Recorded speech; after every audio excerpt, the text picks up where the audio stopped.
For me to experience that vibration on this level, this ego's, very active, it freaked me out because it's the most beautiful love. Like, really, it really challenges you. Wow. In a way, Well, no, I had no challenge because I've been to Avalon. I knew instantly the moment that portal opened and the beings came out, I knew exactly who they were. Oh yeah. There was no challenge. There was just instant knowing, and they were surrounding me.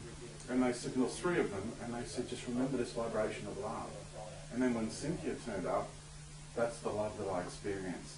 And since Cynthia and I got together, because of the role that I'm playing here, helping to expose things, that we've had endless wedges that have been tried to be driven between us. Mind manipulation on both of us. Cynthia's had reptilians, face, like intimidation, right up to her face, intimidating her. Greys right in her face, intimidating her. So, yeah, trying to intimidate you.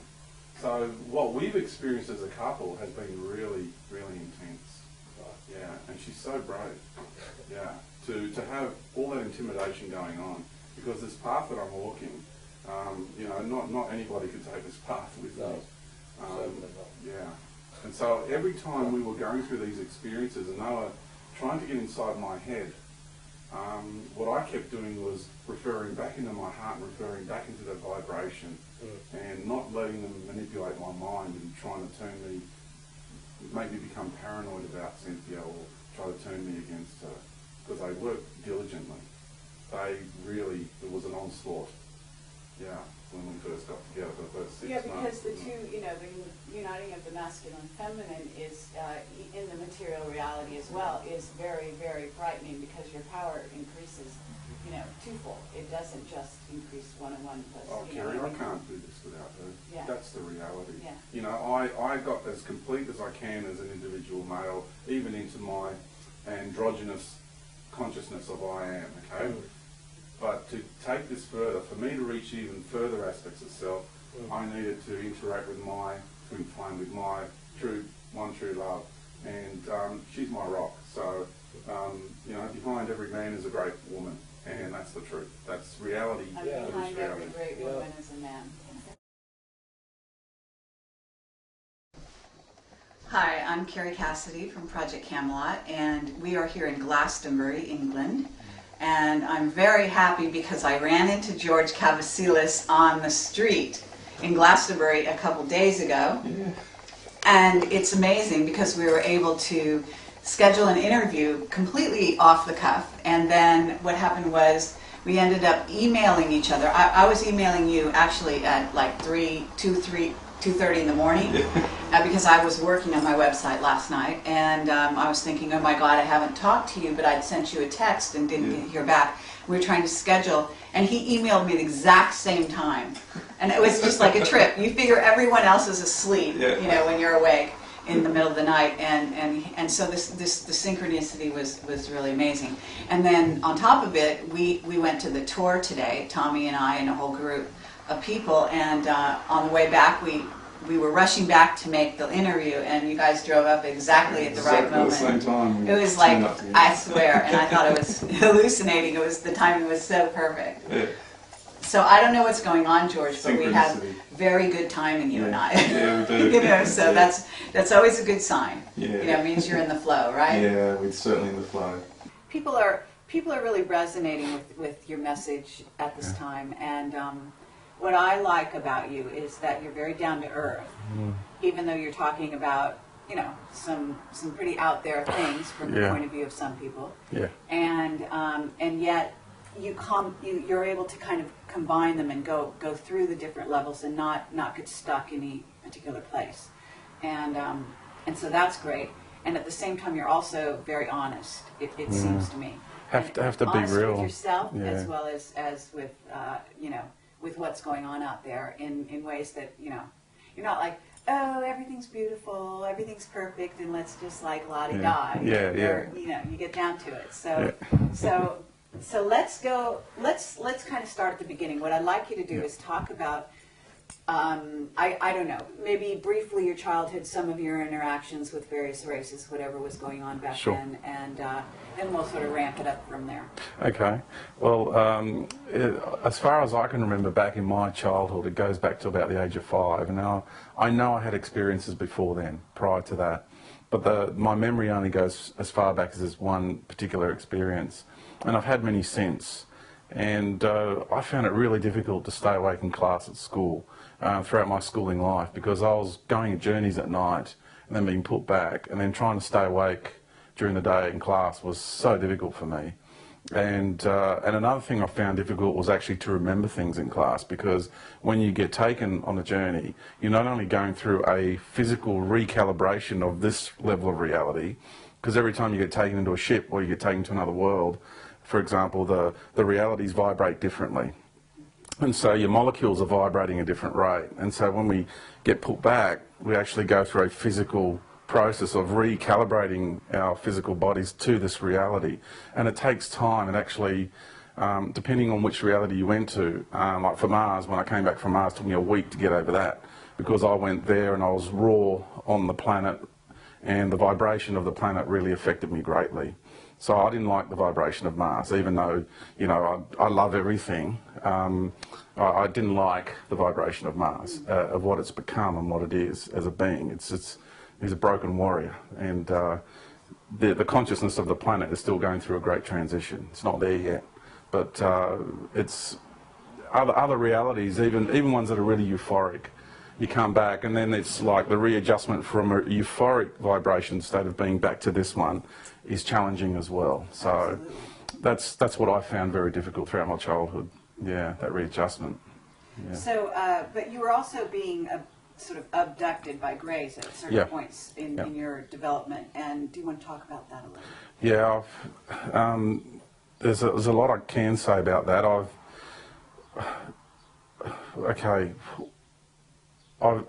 go into what the interest of, because there's so many grey races out there, and you could say there's one main group that has an interest in us, and and I'm not talking now about the actual android greys. I'm talking about a particular grey race, and who have spawned out of the draconian races, who are an offshoot from the draconian races, and who manipulated the original root grey, I'll call it the root race of the Greys, who were once humanoid, and things went really bad on the planet and they had to go underground. And we call them out there in the general galactic community and beyond, cosmic community, we call them the Empire of the Ants, because these beings went underground and used technology to do everything for them, and also they lived in such a confined space, and they were down there for about 120,000 equivalent Earth years, roughly, and all their body parts atrophied, and they went into, you know, cloning and things like that, and creating food substances from a more requirement point of view, but not because when you do it from, like, if you just take what your body requires as in a substance, you're not getting the organic energetic patterns involved with the growth of the food coming from the planet it's grown on. There's just so much behind something being manifested. So it's done on a very shallow level. So when you consume foods that are on a very shallow level, your being changes, and then it changes the race as time goes on. So all their body parts atrophied, and when they came out, they look like the Greys now, you know, because they lived in very dark areas, and so their eyes had changed and everything. That's the original root race of the Greys. Now they are very clever beings. Technologically, they're very, very clever. And when some draconian races got in contact with them, they stole their genetics and started creating more of a grey race for their own purposes. But they were, the grey races that they originally created were not droids, they were actually conscious entities, because some of the draconians entered those embodiments. So this particular group are the ones that were abducting me, which had an interest in my genetics. They abduct many of us on this planet because they have a very great interest in our genetics, because of who and what we are. And being the melting pot of the universe, being the microcosm of the macrocosm, being that our genetics hold all the codes in the universe. And because they're into power and control and all these things, they have a great fascination in our genes, because through our genes they can access more life force than they ever have been able to before, because genetics are the #1 commodity for those who are into power and control and greed. Absolutely. Well, that's a good summation of that situation. What you're basically saying, though, is that you were abducted at a young age by this group. Throughout my life, different stages, yeah. Okay, and so do you want to talk about how you sort of, the battle you fought to get free of that situation? Yeah, it got to the point where I was being abducted and having horrendous things done to me. One of them, which I'll get into, it's quite personal, but we'll just get straight into it because this needs to be known. It does. And I'll explain what the probe is, because I've never heard anybody actually explain what the probe is actually all about. And I experienced it myself, and it was very unpleasant. And I will say it is the most painful thing I've ever experienced. And I've experienced a lot. Probably not as close as childbirth, but I think it's the closest thing we'll ever get to experiencing the pain involved in childbirth, I'd imagine. But what it does is they plug into the base of the spinal cord and they milk the kundalini out of the person. I remember being there, and I had, this is done by this particular race of greys, and they were holding my hands, and they create this energy where your will, they attack you through your will. So you actually are conforming to what they want you to do. And the way they do it is they make you feel like it's okay. This is all okay. We're here to help you. It's all going to be fine. And this is because I went into layers within myself whenever I was having these experiences. And so that's how they get you to conform through your will.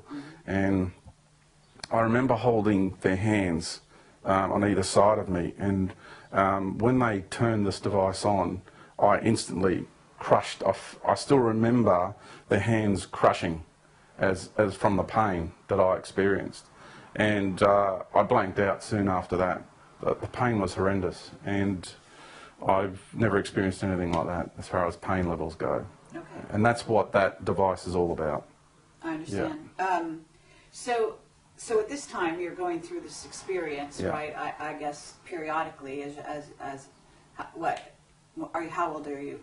Throughout my younger years and into my teenage years, because they had a fair idea as to what I was going to be doing here on the planet. So the whole objective in abducting me was to not only utilise my genetics, because they feel that if a person has a specific role to play, then it's in their genetic codes, and they want to manipulate or take that power. So if I'm going to be speaking about things, then I'm going to have access to knowledge that other people aren't going to have access in their individual soul journeys. Not to say that they had a previous life where they had a lot more access to knowledge and I didn't. Do you know what I mean? Sure. Let's take the whole thing into consideration here. So in this particular life, I'm having access to knowledge that other people are not having access to, and some have more access to more knowledge than I do, for example. And so they're interested in my genetics because they want to access that knowledge too. And that's how they do it, through physical manipulation. And that's one of the reasons. And the other reasons was to learn how to control me, to create substances, to create nanites, to create energetic patterns, etheric implants, everything possible that they could try on me to stop me from achieving what my intended outcome of this soul journey was to achieve. Right, absolutely. Okay, I have to say there is also another thing that they're doing, which is they're obviously feeding off the Kundalini. Yes, they are. Yeah, that's what they're using it for. They're feeding off it. Yeah. Okay, so at that point, you're going through this experience, and then could you describe how you got away from this, how you moved out of that? The way I got out of it was by actually acknowledging them and actually thanking them. I got to the point within myself where I was there in the ship, they were around me once more, and I just looked at them and said, it doesn't matter what you do to me, I will always love you. I said that to them. And I found that incredibly empowering. Incredibly empowering. And it took me a long time to get there. A lot of deep contemplation. You know, I spent a lot of time, a lot of years with chronic fatigue and fibromyalgia as a side effect of all the things that they've done to me. And I had a lot of time to contemplate, and it really helped me. It helped me to reach deeper within myself, because there I was, I lost my family, I lost my wealth, my health, my everything on this level of life, and I was just left there. And I was having all these horrendous experiences, and I knew that I couldn't turn to anybody. I tried turning to certain avenues, and if you go to your doctors or UFO groups or anything, and even UFO groups, my case was unusual. They couldn't help me. It was just too far out there for them. And I'm not putting them down, because they did the best they could. But my case was just too out there for them, and they couldn't help me. Nobody could help me. Went to healers, went to everything possible, and there was no one that could help me. And then I got to the point, sorry to cut you off, yeah. I got to the point where I found within myself that it was only up to me. Only I could help me.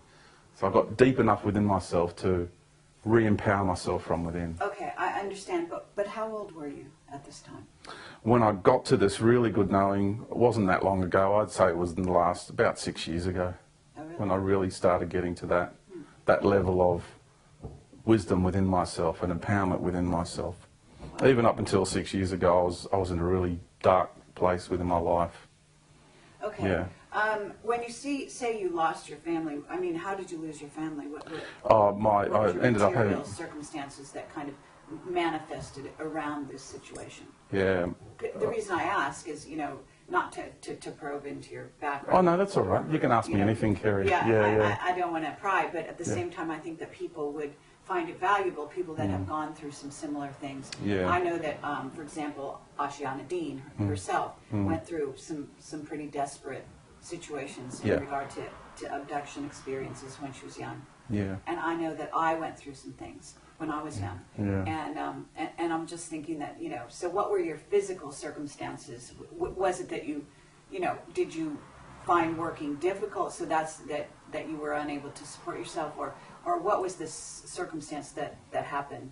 Do you mind talking a little bit about that? I got so physically incapacitated. I got to the point, and I was in so much pain, I got to the point where one day I just got up to have a shower, and I felt weird walking to the shower, and then I fell in the shower. I could no longer hold myself up. My legs didn't have the strength, and then I had to crawl back into bed. And it was from that day on, I used to have to spend hours lying in bed. I couldn't get up. I couldn't do anything. I couldn't function.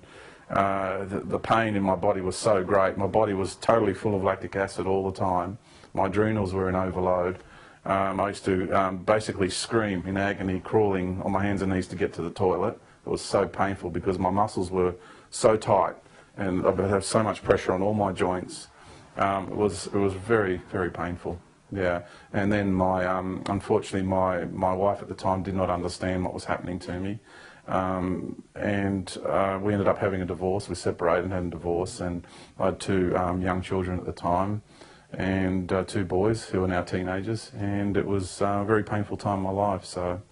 Okay, yeah. And what job did you do, like in sort of the so-called normal world? Yeah, at the time this incident happened, we had a little shop in Adelaide. We had a kind of like a little cafe type scenario happening. Yeah, but prior to that, I was in the computing industry. Okay. Yeah.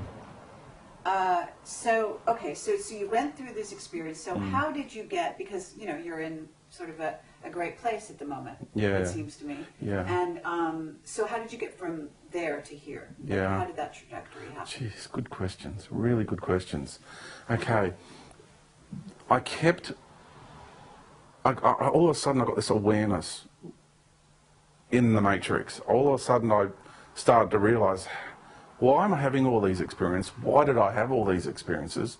Why didn't Joe Blow down the road? Why didn't my friend have these experiences? So why is this happening to me? And what I discovered was I'm actually here for a reason. Everybody's here for a reason, but I wanted to find out what my reason was. And all these experiences that I had were now valuable. They were like, hang on a minute, you're in a really good position to actually share this stuff and bring about awareness. And I thought, wow. And then I got that resistance of the ego and the fear and all that do I say. Every time I tried to say something, I got this barrage of resistance and ridicule and, you know, and condemnation and the whole lot everywhere I turned. And it ended up being down to a handful of people, not even, that stayed with me. Not even. It really got down to my mother and my friend and my dog. That was it. And beyond that, nobody really. And that was a very tough time in my life. And at one stage, I used to go down the front bar of my country pub where I lived in South Australia, and I used to tell everyone openly I was being taken by ETs. I used to tell them about the reptilians, about the things going on, and I did it for years. And I would walk in there and they would go, oh, it's delusional George, you know, it's like public ridicule openly the moment I was present. The ridicule going on behind my back, and it was really full on, but I just thought, I don't care anymore, I'm just going to say it. And I started even talking about religion and exposing the Christian religion, and that really got up the nerve of some people. And I just got to the point where I thought, I've got to do something about this on a greater scale. And I did, and took it on from there. Okay, but you must have, you know, because you must have studied to educate yourself. So did you go on the internet? You know what I mean? I didn't have a computer till May last year. Okay. So, Yeah. So how did you educate yourself at all? Really, mostly from my experiences. I was given the odd interview by a friend of mine. So I got 1 or 2 or 3 interviews that he would put on MP3. Some of them were from Project Camelot and Avalon. Some of them were from you know, other internet radio stations. And so I got to hear the odd interview because my friend was saying, because I was telling him things, he's saying, you've got to listen to what these people are saying. There's this person's saying this, which is similar to what you say. This person is saying this. And I'm going, all right. So I started listening to these interviews. Always had a fascination for sci-fi movies, of course, throughout my life. Star Wars when I was a kid, wow, you know. Now I know why, because we were all part of that Orion, the epoch, that era of the Orion Wars. So that's why we all resonated with that so much. And yeah, so that's how it transpired. The odd magazine, Nexus, New Dawn here in Australia, not here, well, back over in Australia. But you were not a voracious reader? No, I'm not a reader. I see. No, if you give me a video or an audio, I'm much better off with that. Okay. Yeah. And then what about the idea, did you meditate? Yeah, started doing the meditation within myself. Tried going to classes, did Reiki 1 and 2. So I went through those processes. Okay. Didn't feel right. They were good at the time, they served me well, then got to a point within myself that it just didn't feel right any longer. So I moved on from those modalities. And then just within myself, went to meditation groups, started seeing what was going on. Okay. People blissing out, people talking to beings and entities, telling me things, and I'm like, well, that's not what I experienced when I was out there. Why are you getting told this information? So where are these beings coming from? Why are they telling you that? When really it's like this. When I was there, that's what I experienced. So I started experiencing all these meditation groups in a different way. And I kind of felt weird because I wasn't having this blissed out sort of experience that these other people were having. And so for a while I was questioning there might be something wrong with me. But then I started going back into my experiences, and it was a case of, no, this is how it is. This is how I started acknowledging my own experiences, my own knowledge and my own wisdom, and making that the reference point rather than externalising, giving my power away to something outside of me and saying, well, if they're saying that, then that must be the true and there must be something wrong with me. No, I got to the point where I turned it right around saying, no, my experiences were real. What they're saying is not real. Even though it's out there, there's books on that subject, there's lots of people saying it, that this is how things are, and I'm saying that's not what I experienced. So that's how it really started turning around internally. Okay, but at some point did you have, for example, huge revelations come to you, and did also you sort of start tapping into sort of a download of information, because it also sounds as though you do have some kind of flow, some connection giving you information, because you actually made some comments. Yeah. How did that work? Well, for me, I have this really great connection with my greater essence. That's what I've established over this whole thing. And with the beings that I interacted with, what I call beings of the true light, that's what they encourage mostly is, George, we're not to do it for you. You've got to start learning to do it for yourself. And that was the big revelation for me. And the more I go into myself and learn to trust and acknowledge me, I'm getting in touch with a part of me that's one with creation, that has access to this knowledge of life in its grandeur. And doing the Greek thing, I suppose, talking with my hands here. There's this grand knowledge of all life, and I'm still just scratching the surface with it. I'm still just getting everything I know, as much as I know, which is a fair bit to the average Joe Blow walking the street, is still just a drop in the ocean, really. And the more we get in touch with ourselves internally, the more we connect with our greater aspect, and the more we connect with and become one and synchronistic with life. So for me, that's where I get my knowledge and wisdom from. Okay. Yeah. Let me ask you this: have you, because you mentioned Kundalini, and so I'm wondering if you're also, because ultimately I understand that they may have drained your Kundalini from time to time. Yeah, they did. But what that means is that you did have Kundalini activated, and I'm assuming that you also learned perhaps to direct it and connect your chakras. So did you have Kundalini sort of, because I've had a number of Samadhi experiences, so did you have Samadhi experiences at all? Well, I don't know if I could explain that in reference to what you're asking, because I don't know the word Samadhi, what it actually means. So. Well, it's kind of a blissful experience. Oh, okay. Well, it is Yeah. blissful, but it's a huge connection where you suddenly merge with the oneness, and it's not. I know it sounds like I'm talking like some New Ager, but it's actually physical. When you have it's more profound than a bliss out it's thing. amazing. Yeah. Like, and so if you've had those experiences, and I can tell by looking at you that you have. So I know I'm sort of leading the witness a little here, but No. do you want to talk about that a tiny bit? Yeah, there are times when I would just have incredible realizations, and there are times when I would connect with Mother Earth, and I would have this profound,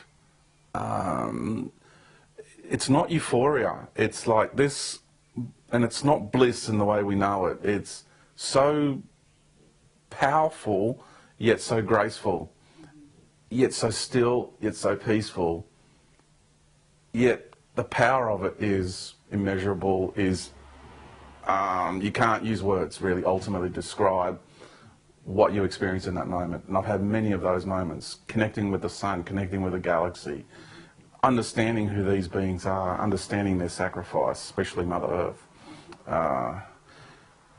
When I understand knowledge, like for example, let's say I will have an experience in another part of the world. I don't sit here as George and say, right, I want to go and remote view this. What I've found is myself just having this experience automatically. So I don't will it from my lower ego. It's organised by my greater self in that moment. And this is how I get so much of my information too, is because I have these incredible experiences from other parts of the world and other people, and finding myself in an underground base, finding myself inside another person's body. And this is how my being is doing it. It's all of a sudden I'm that person walking through that base, and I'm looking around and I'm having these incredible experiences. especially to do with the Super Soldier program in Costa Rica, off the coast of Costa Rica. That was phenomenal to see how they're training these beings up and what they're using them for, what they're training them for, because, you know, the Super Soldier program, from the point of view of having a super soldier, is at the bottom of their agenda. You know, that to have... That's just the beginning. That's just the beginning. What their ultimate goal is to create demiurges, right? So that's massive, when they can have one being, a humanoid being, who is their tool, their puppet, who has more access to life force than anything else in the universe, that they can now use that being to control other beings, and not getting them to do the same thing all at the same time, but independently.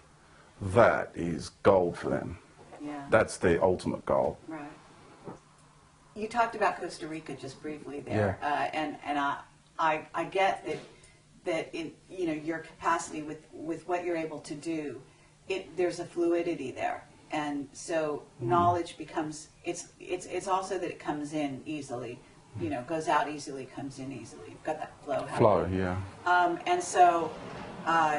Can you talk a little bit, because obviously you've done a little bit of investigation on your own. You must have been curious. Was there something specific that triggered that curiosity in that particular area with regards, say, to Costa Rica and the underground bases? Well, no. It just, I had this experience, and then I got curious. I see. So my greater being facilitated this experience, and this is what I found happening is when our lower egos can actually truly let go of this life that we're having, and surrender to our greater selves, the part of us that actually organised and orchestrated this life before we came in to this incarnation, if we can release and surrender that aspect of ourselves, then we're allowing that part of us to run the show. And you get into this incredible flow, because that's the part of us that's, like I said, one with everything. It's I call it universal law, L-O-R-E, which is incredibly empowering, so much more powerful than universal law, L-A-W. The distinction between those two constructs is amazing, and I explain them in my talks as well. Okay. You know, because one is authoritarian synthetic overlay construct, which is overlaid over the natural order of life, okay? When you actually merge away from that, because that's where fear is as well, and when you can pull yourself out of that paradigm and you come across to universal law, L-O-R-E, that's when you're with the natural unfoldment of life. And once you're there, you're free. Nothing can touch you once you're there, because they've already tried to take me out, and they can't touch you once you're in L-O-R-E, because you're flowing with life. When you're back in L-A-W, you've still got learning to do. So if you're in L-A-W and you have fear of someone taking you out, then that's where it can manifest. Right. When you're in L-O-R-E, you know they can't take you out. You know that this reality has an intended outcome. You know you're a part of that outcome, and nothing can touch you. Yeah. And it's not arrogance, it's not ego, it's just the way things are. Yeah. It's the way that life's constructed. Yeah, well, actually the way I experience it, and I have to say, Bob Dylan related to this. He said, to be outside the law, you must be honest. There you go. And he was tapping into that same thing. And, you know, he's a deep guy. Yeah. People would acknowledge. And I'm sure he had has had access to sort of the universal self, if you want to call it that. And so what happens is it's almost, you know, it's similar to, in an analogy, being in another dimension. Know why you're in It it. appears you're in it, but you're not actually in it.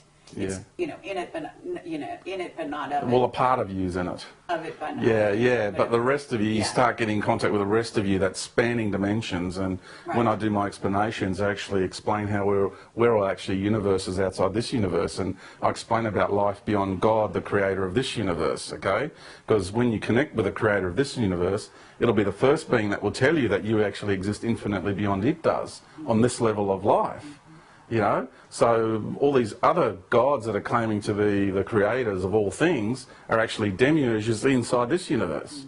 You know, so that's a fascinating thing because in 2003 I took that journey up through the dimensions of our universe, and I got to see where these demiurges sit in the scheme of things, and they reside in my model of the universe, okay, that I present, on the top of the fourth dimension.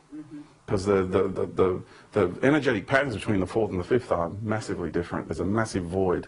You know, that's what I experienced as I travelled up. Now the fourth is massive. Like, there's so many layers in the fourth. It appears as a universal construct.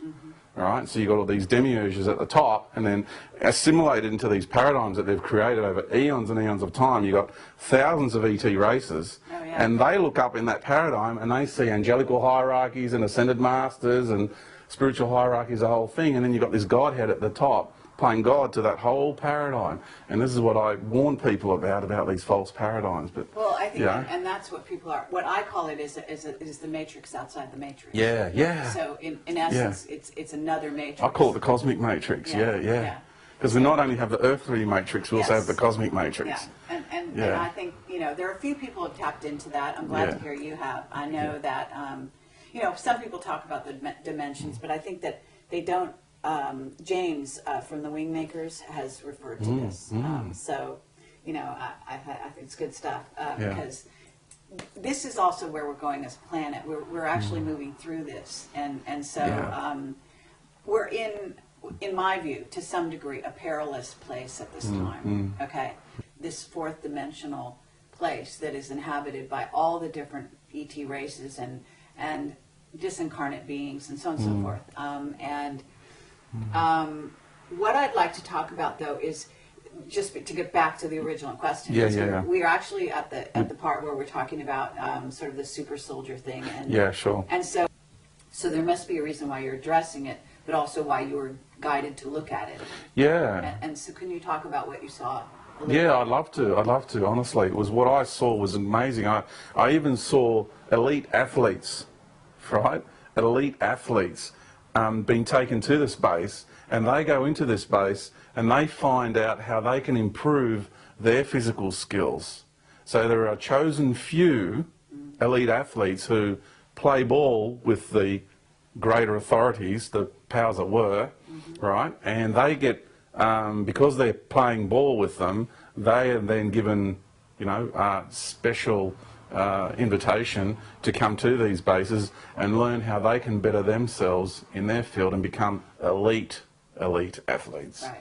So they get access to some of the programs, snippets of them, which are appropriate for their requirements. And I found that interesting because I saw actually a few soccer players, world-class football, we call them soccer in Australia, but football players as they're known around the world. So I found that very interesting. The way they train these people is they connect, because they blend dolphin genetics too in with them. Now I heard Aaron speaking about this, and that really, you know, I really resonated with that greatly.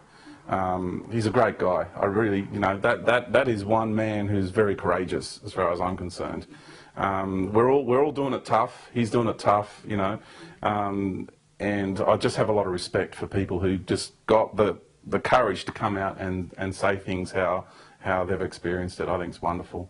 And they do blend these genetics because what they're increasing is their ability, because the dolphins have the sonar where they can manipulate fish in the water. They can paralyse a fish. And there's grey races that do that too. I've been paralysed myself by their energy. It's kind of like a sonar, where they totally paralyse you. And the dolphins do this in the water. They'll paralyse a fish before they actually go and take it, right? Yeah, great right? point. And that's what they're trying to achieve too. It's this manipulation of life. It's like, how is it that this dolphin is actually able to totally physically manipulate this fish? And that is of great fascination to the powers that were. And so they're blending their genetics. Now, once they've done this, they are now training them in their mind, and they've created like these sea creatures that are half mechanical and half biological. Okay, Yes. And they're like little crabs. And some of them are like fish, and some of them are like lobster-type creatures. And what they'll do is they'll get somebody to connect with that, an individual one, and control it. Then what they do is I'll get them to control 2. Then they'll get them to control 3 and 4. And when I went with because I found myself in that person's body. Then I left that person's body, I went into the water. And what I saw was these schools of these creatures, and behind the creatures was the consciousness of the person who was controlling them in a remote viewing state themselves. Yes. So I could actually see their consciousness. going behind these schools, and they were controlling 20, some 30, some 40 individual units all at the same time. Now that's impressive, right? Now the real big jump from there is to get two things to do independent movements. That's the real big jump, okay? Because getting many things to do the same movement at the same time, as hard as that may appear, is actually easy compared to getting two things to do independent things at the same time. And then they're training these people to do all these independent movements to control things independently. Because what they ultimately want to do is, instead of having soldiers that are there with guns to control people, they will have people tap into people's minds, and they can then control a crowd through mind power. Yeah. Right? And that's what they want to achieve, right? Control the controllers. And control the controllers, yeah. Exactly. So it comes down to this hierarchical structure, and that's why I said you've got these people, you know, I said you've got like these gods at the top of these paradigms. Well, imagine if they had foot soldiers working for them, that each one of those foot soldiers control their paradigms, and it creates like this hive within a hive within a hive within a hive, and you've got these massive collectives, and you've got all these people's awarenesses, because this is the war that's going on here. Is the war for our souls is via our awareness, okay? It's, like David Icke says, it's a battle for our attention. And it's more than that, it's our awareness, it's our state of conscious awareness, not just our attention. And, and that is where it links in with our soul, because where you are on an awareness level, then via because they're manipulating the law of attraction, we are then, via the law of attraction, magnetically, through soul magnetation, attracted into their paradigm, because that's where our intentions are drawing us towards. Right. And that's how they override free will, or the power of will. It's very fascinating the way they go about it. There's a programming, there's a through line of programming that's going on. Yeah. And it is working through magnetics, in a sense. Yeah. If you're magnetized, law of attraction being a magnetic attraction, you know. So if you're magnetized to be attracted to certain things, then that they're calibrating you to maintain that magnetized state, which is almost a fixation. And of course they're doing it through things like less electricity in the walls, through the matrix that we're a part of, the electronic matrix. That does involve cell phones and TVs. And we're quite plugged in, aren't we? Well, that's, you know, I mean, the movie The Matrix, where they plug the back, I mean, that's actually not far wrong. Then there's the nanotech level. So, I mean, you know, they're really going at it they are. On a lot of levels. They haven't left a stone unturned. That's my understanding. They've come at us from every possible conceivable angle. Because I in my talks also, I get up and I say, I've done everything in this universe because I'm here on planet Earth because I'm about to graduate. So I've actually achieved everything that this universe has to offer. It's about understanding the model I present, understand our journey inside this universe, working our way down through all the levels, getting to a point where we fragmented so much, we bring it all back together, and now we've ended up here on Mother Earth, graduating all that wisdom. We're bringing it all integrating it into oneness and harmony, right? So that's been the long journey that we've undertaken. Now there are those of us who are at the end of that, because that's what the main calendar is saying. It's closing not only smaller cycles, but the biggest one of all is not only a cosmic cycle, but a universal cycle. But what is that universal cycle that's closing now, along with all the other cycles? All of them closing now. Right. It's those of us who embarked. It's that universal cycle is connected to a consciousness, and it is the consciousnesses who have entered the universe a long time ago and are closing that cycle. And that's those of us who are going to now achieve that intended outcome of why we entered this universe to begin with, and that's to become a creator of light, because this universe construct is light, and all the other universes that we have out there are other constructs. So we are about to graduate and become creators of light. They're coming at us from everything because they want to stop us from graduating. Well, that's it. You know, and another way of putting that is keeping the vibration low on the planet, and so they're doing that again through these devices, through these implants, through these abductions, and so on and so forth, and through the draining. Because you can imagine, just as it happened to you, if they're draining the energies off the beings, you know, especially the beings that contain a certain amount of light. you know, a light quotient, if you will. Yeah. Because those are the ones that are most attractive. But we stick out Yeah. in the matrix. Like light It's bulbs. like, you know, they come along with a hammer and go, get back down there. And they find that some of us, they can't actually suppress any longer. So what their next option is to try and steer us. So they'll attach themselves like, you know, like Klingons. Yes. And then they try and steer, because that's what they're doing collectively with humanity. Because the vibration is rising within humanity and within the planet, and their matrix can no longer suppress it or hold it back. The pressure's too great. What they're trying to do now is steer humanity in a particular direction, rather than just suppress humanity. Well, right, and that's, in many ways, that's what they're doing with the New Age. That New Age is it's a whole philosophy. Oh, yeah. And it's sucked a lot of the really positive, I mean, because those beings, you know, have good energy. They're people that want to do the right thing, and yet they've got no clue what it's being used for. It's being, as you said, it's being steered and taken off track. Oh, yeah. And that's why you're so refreshing, because you're one of the few people out there that will really, you know, sort of say that point blank. Oh, yeah, you have to. We're at the point in the journey where we just got to say it. And if people like it or they don't like it, that's just too bad for them, because, you know, we're at war here, and on one level. On a higher level, sure, it's all said and done and everything's fine and dandy, right? But we're talking from our participation in the matrix on this level. We've still got to be proactive down here in this aspect of our beings.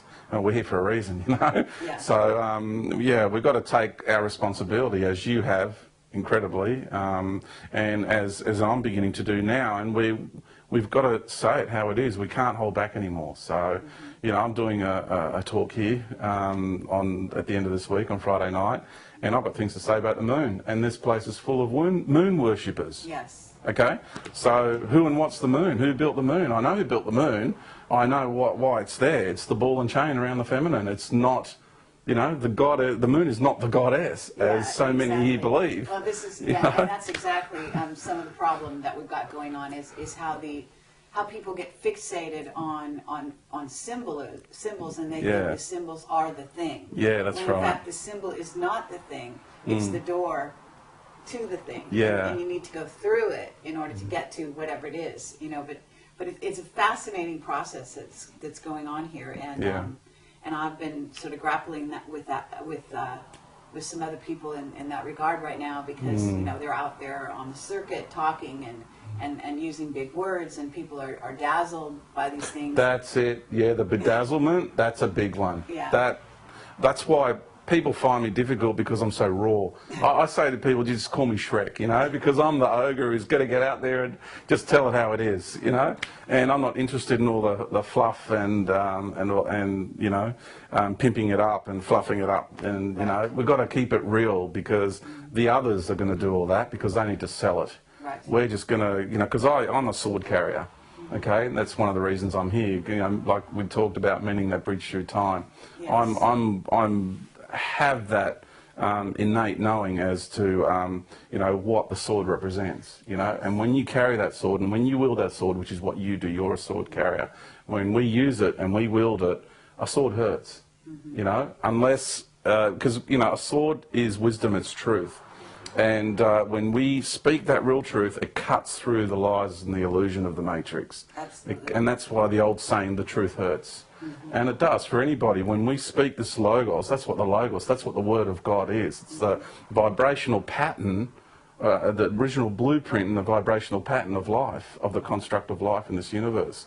So that's what the Word of God is. So you're expressing the logos. You're expressing the true Word of God. I express the true Word of God. And we wield that sword. And we've got to do it. It's time. Just in the break, you were sort of talking, we ended up on the subject of the sword, Yeah. and then we were also going into the cross, and you were talking about being in Spain initially. So maybe you could start out with that Spain story, and what you're encountering, because it's fundamental, I think, in some ways, what the Vatican is doing here on the planet, and that whole thing with, you know... Who is that running the Vatican, to the cross. And then we can get to the sword. And I just always like to say that, you know, I think, you know, when they say that Christ said, I came with a sword, I didn't come, you know, for peace, I came with a sword. And the idea being, you know, to cut through in essence, the bullshit. Yep. Oh, yeah.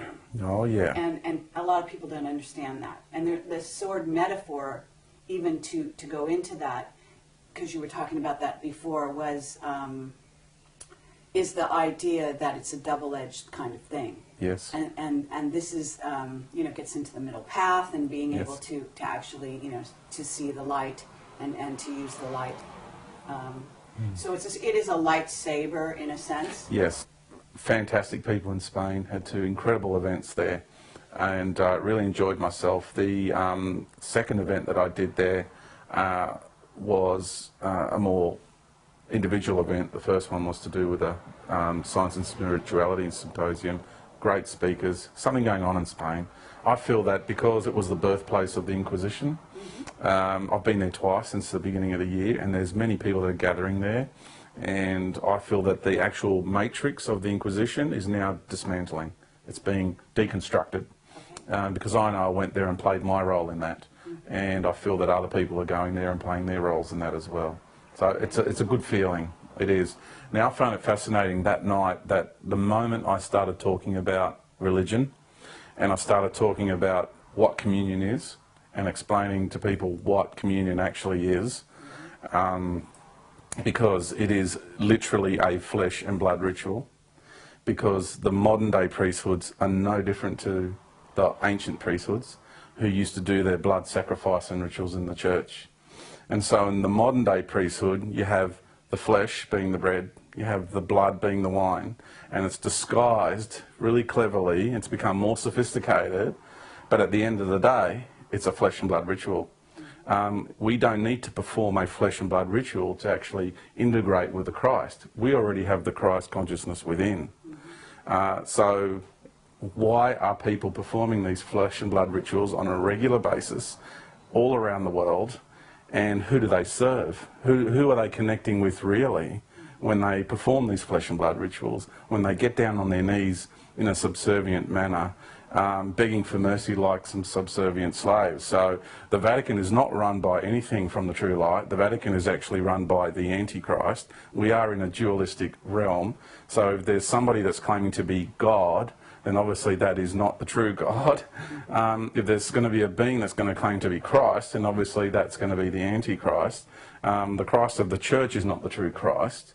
In all of my travels, I've had a lot of interaction with Christ consciousness, with my Christ consciousness, with our, because I look there because we all have it sitting here located in our beings, which is a fractal of the sun out there. And so when you had the sun being the expression of the masculine expression of the universe, walking this earth came as Buddha, as Jesus, as Krishna, it is that same consciousness, whose identity has been stolen and hijacked, by the way, by many groups and occults and everything, and have also portrayed a more undesirable image. So it's so clever, this plan. They have managed to drive a wedge between us and Mother Earth, between us and the sun, the consciousness that is this solar system, who are the 2 beings that are facilitating our very existence here. Okay? And the way we incarnate too, how does our essence get here?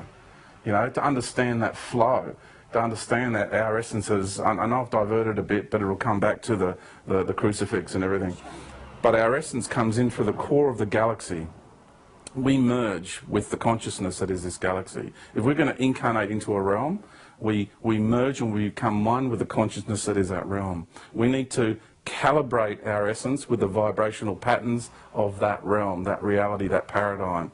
And so we actually have a part of us that's at the core of the galaxy with the consciousness, the Milky Way, which is an aspect of the Divine Mother, the Divine Feminine.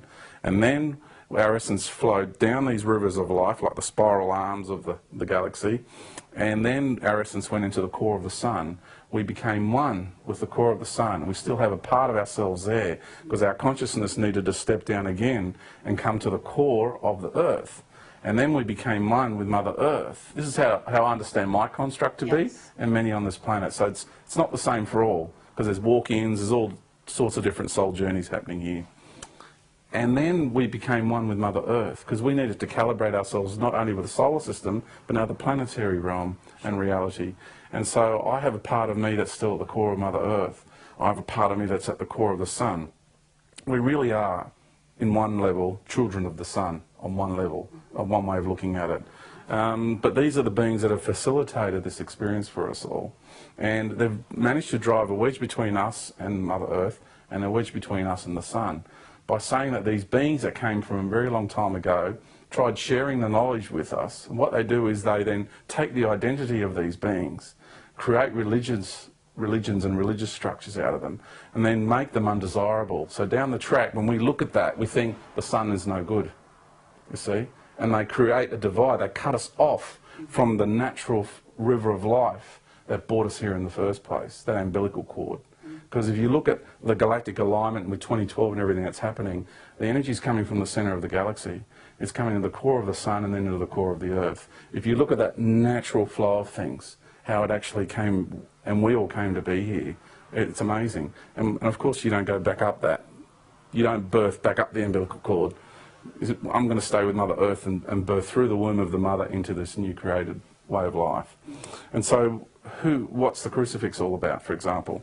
A lot of people don't like that symbol.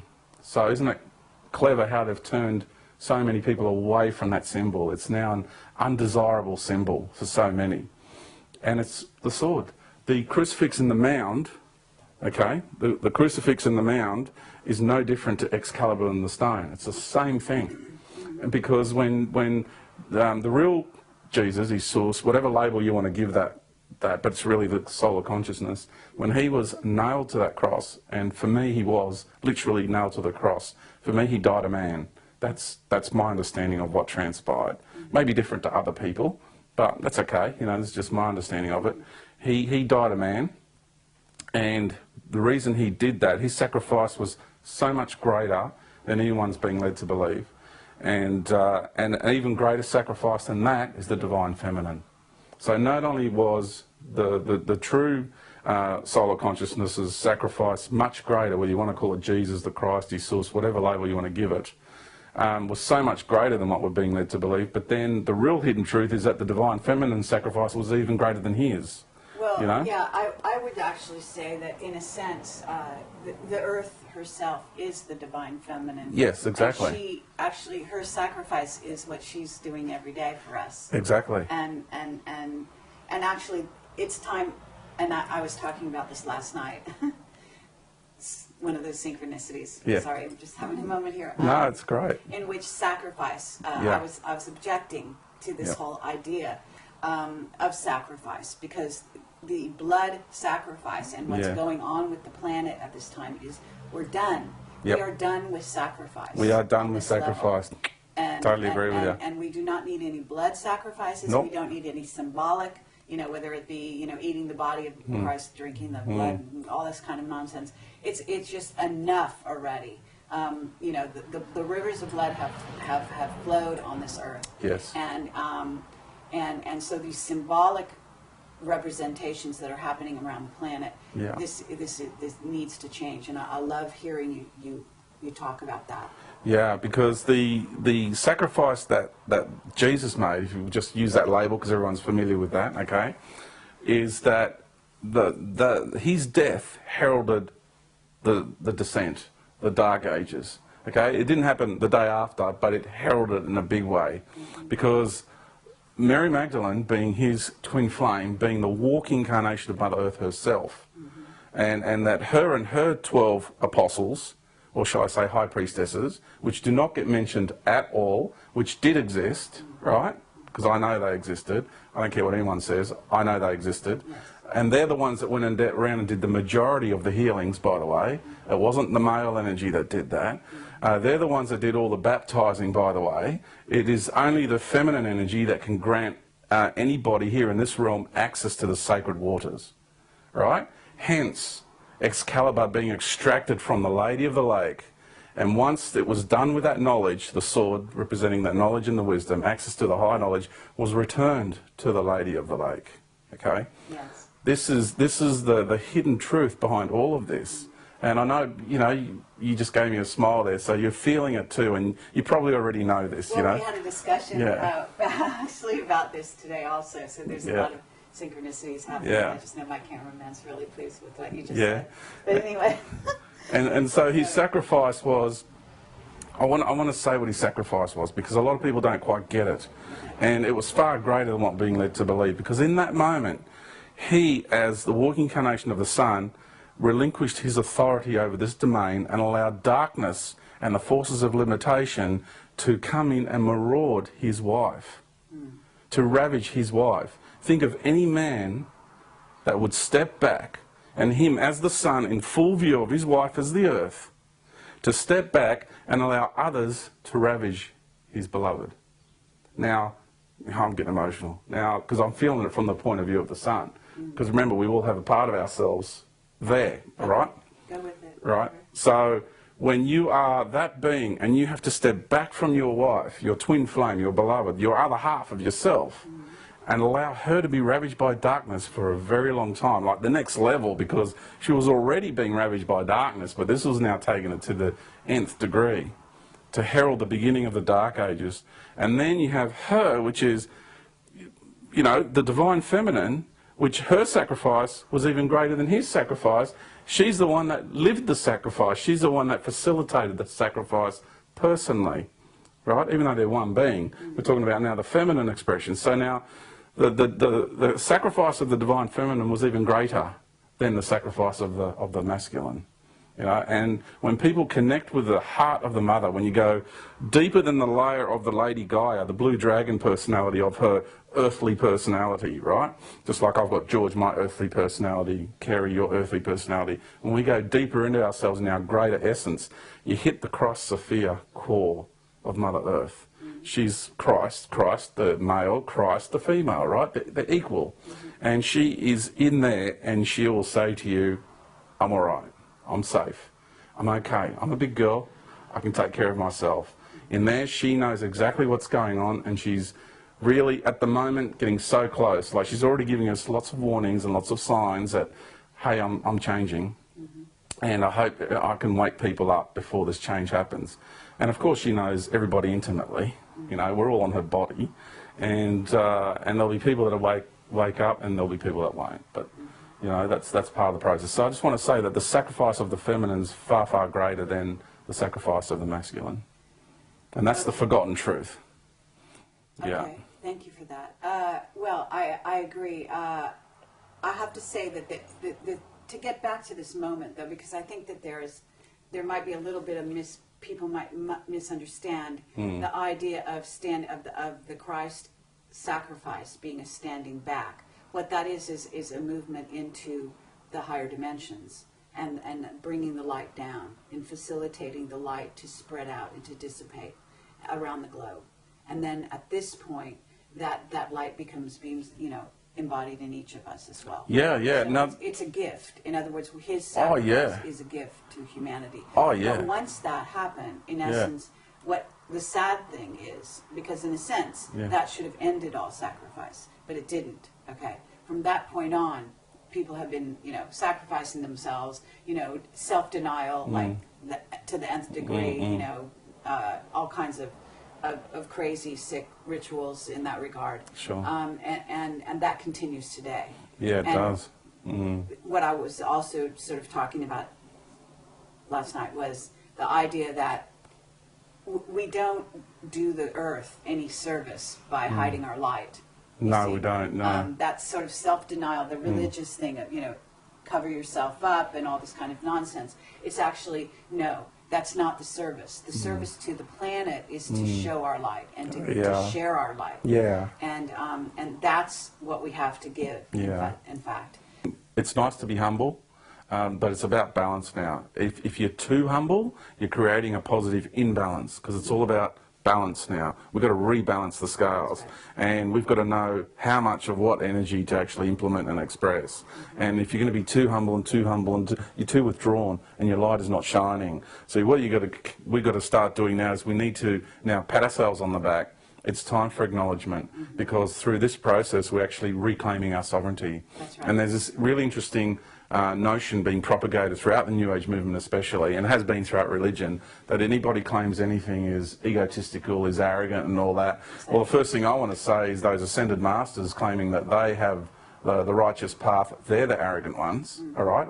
I'll get up and say that, and I've said it to their face. I had Lord Sananders, manifest in my bedroom and try to shower me with love and light, and I told him to go and get lost because he's an imposter, right? Because the true Christ will never behave the way he's behaving, right? And the God of religion, Jehovah, for example, he knows me well, he knows what I'm here to do, I'm here to expose him, he knows that. And he's an entity from the fourth dimension, and I'll categorically say that because I know where he resides. I know he's the head of a collective, a paradigm that has been manifested, and he has indoctrinated thousands of ET races into his paradigm. Given it's a big paradigm, and he's one of the big boys out there, sure, probably the biggest, that's fine, good for him, but he's only a big fish in a small pond. At the end of the day, he's insecure, he's frightened, and he's deluded and wants to claim to be the creator of all things. Right. I'll stand and say it in front of him. I've done it before and I'll do it again. I've done it with other aspects of myself in other time frames, in other life cycles. You've done it, I've done it, we've all done it. That's why we're here. You see, we knew he was, that higher aspect of ourselves, we knew he was going to take control of this paradigm. We actually contracted him to do this from way back, from way higher, okay? So we don't have fear with this when it comes to this being. It's this being fears us, okay? And so the time has come now to reclaim our sovereignty. So we've got to acknowledge ourselves and also understand that we're the ones that had the courage to be stripped of everything, to be totally vulnerable to his program, whereas anybody that works for him does not have that courage, okay? So we're the way showers. We walk the path of the brave. These other beings don't. They can sit there all high and mighty with all their connectedness and all that, but at the end of the day, we're the ones that are the brave ones. Okay. Yeah. Thank you. Okay. Well, that's great. So let's actually go from here to wherever you'd like to go. Okay. I would like to share about my understanding about the transition that's happening, the great shift. Because, I threw that comment at you when we met on the street. If you put aside the 2013 thing that I talk about, the rest of the content's really good, But for me, the 2013 thing is, I can't let that go. I can't put it aside. For me, it gets stronger every day. Now, whether it's a program, whether I'm carrying a implanted program in my mind and I'm misleading people, whether I'm doing that or not, I'm strong enough to entertain all these areas and be honest and open about it, I don't have any qualms about that. If people want to feel that that's what I'm doing, that's fine, that's okay. I don't feel in my heart that I'm doing that. It's not in my head that I don't feel I'm doing that. In my heart, because I've got a war going on in here that's always trying to divert me away from it. It's always trying to make me feel like I'm wrong. But in here I've got this thing rising, I've got this love and this connection with Mother Earth that's rising, that's continually saying, I'm changing, I'm changing, I'm changing. Humanity's changing with me. We're birthing this new way of life. And the process is actually going to happen very quickly over a short period of time, not going to be drawn out over a long period of time. So what I want to share is how I understand it, and I do say I could be wrong about this. I'm going to be realistic, okay? But I'm going to share my perspective, because of all the experiences that I've had is, how well do you know the forces of darkness? How well do you know the darkness inside of you? Because to have gone through this universe and become to this point where we're going to graduate, that means Kerry, have had to be the most evil of evil that has ever existed. The most putrid, the most evil, the most disgusting thing that has ever existed, I've been that in this universe. I've been it and I've done it. And I've also been the most loving, the most caring, the most compassionate being that has ever existed. I have done that too. Because we're in a light waveform universe, a vibrational universe. So both sides. It means all of us who are graduating now have had to experience everything that this universe has had to offer. All expressions of life. I've been everything and I've done everything. I'm finished. I'm done. So I'm strong enough to get up and say I've been the most loving and I've been the most evil. Both sides of the ledger. And so to understand the forces of darkness, to understand the forces of limitation, it's really important to go within my darkness, within my force of limitation, within me, and explore those avenues and feel into that consciousness that pervades throughout this universe in the lower domains and understand where they're coming from. Because if there was a Lord of Darkness out there that controlled planetary systems, that means I've done that. It means you've done that. If you have explored everything that this universe has to offer, we've done it all. So I go back and I put myself in that position. I feel back into when I was that kind of entity. The forces of limitation, the forces of darkness are going to hold on for all it's worth. And what's being created here is the big squeeze. It's like the big squeeze happening because you've got Mother Earth that's holding the space, right, as long as she can, because if she let go already, we'd already have chaotic times much worse than what they are now.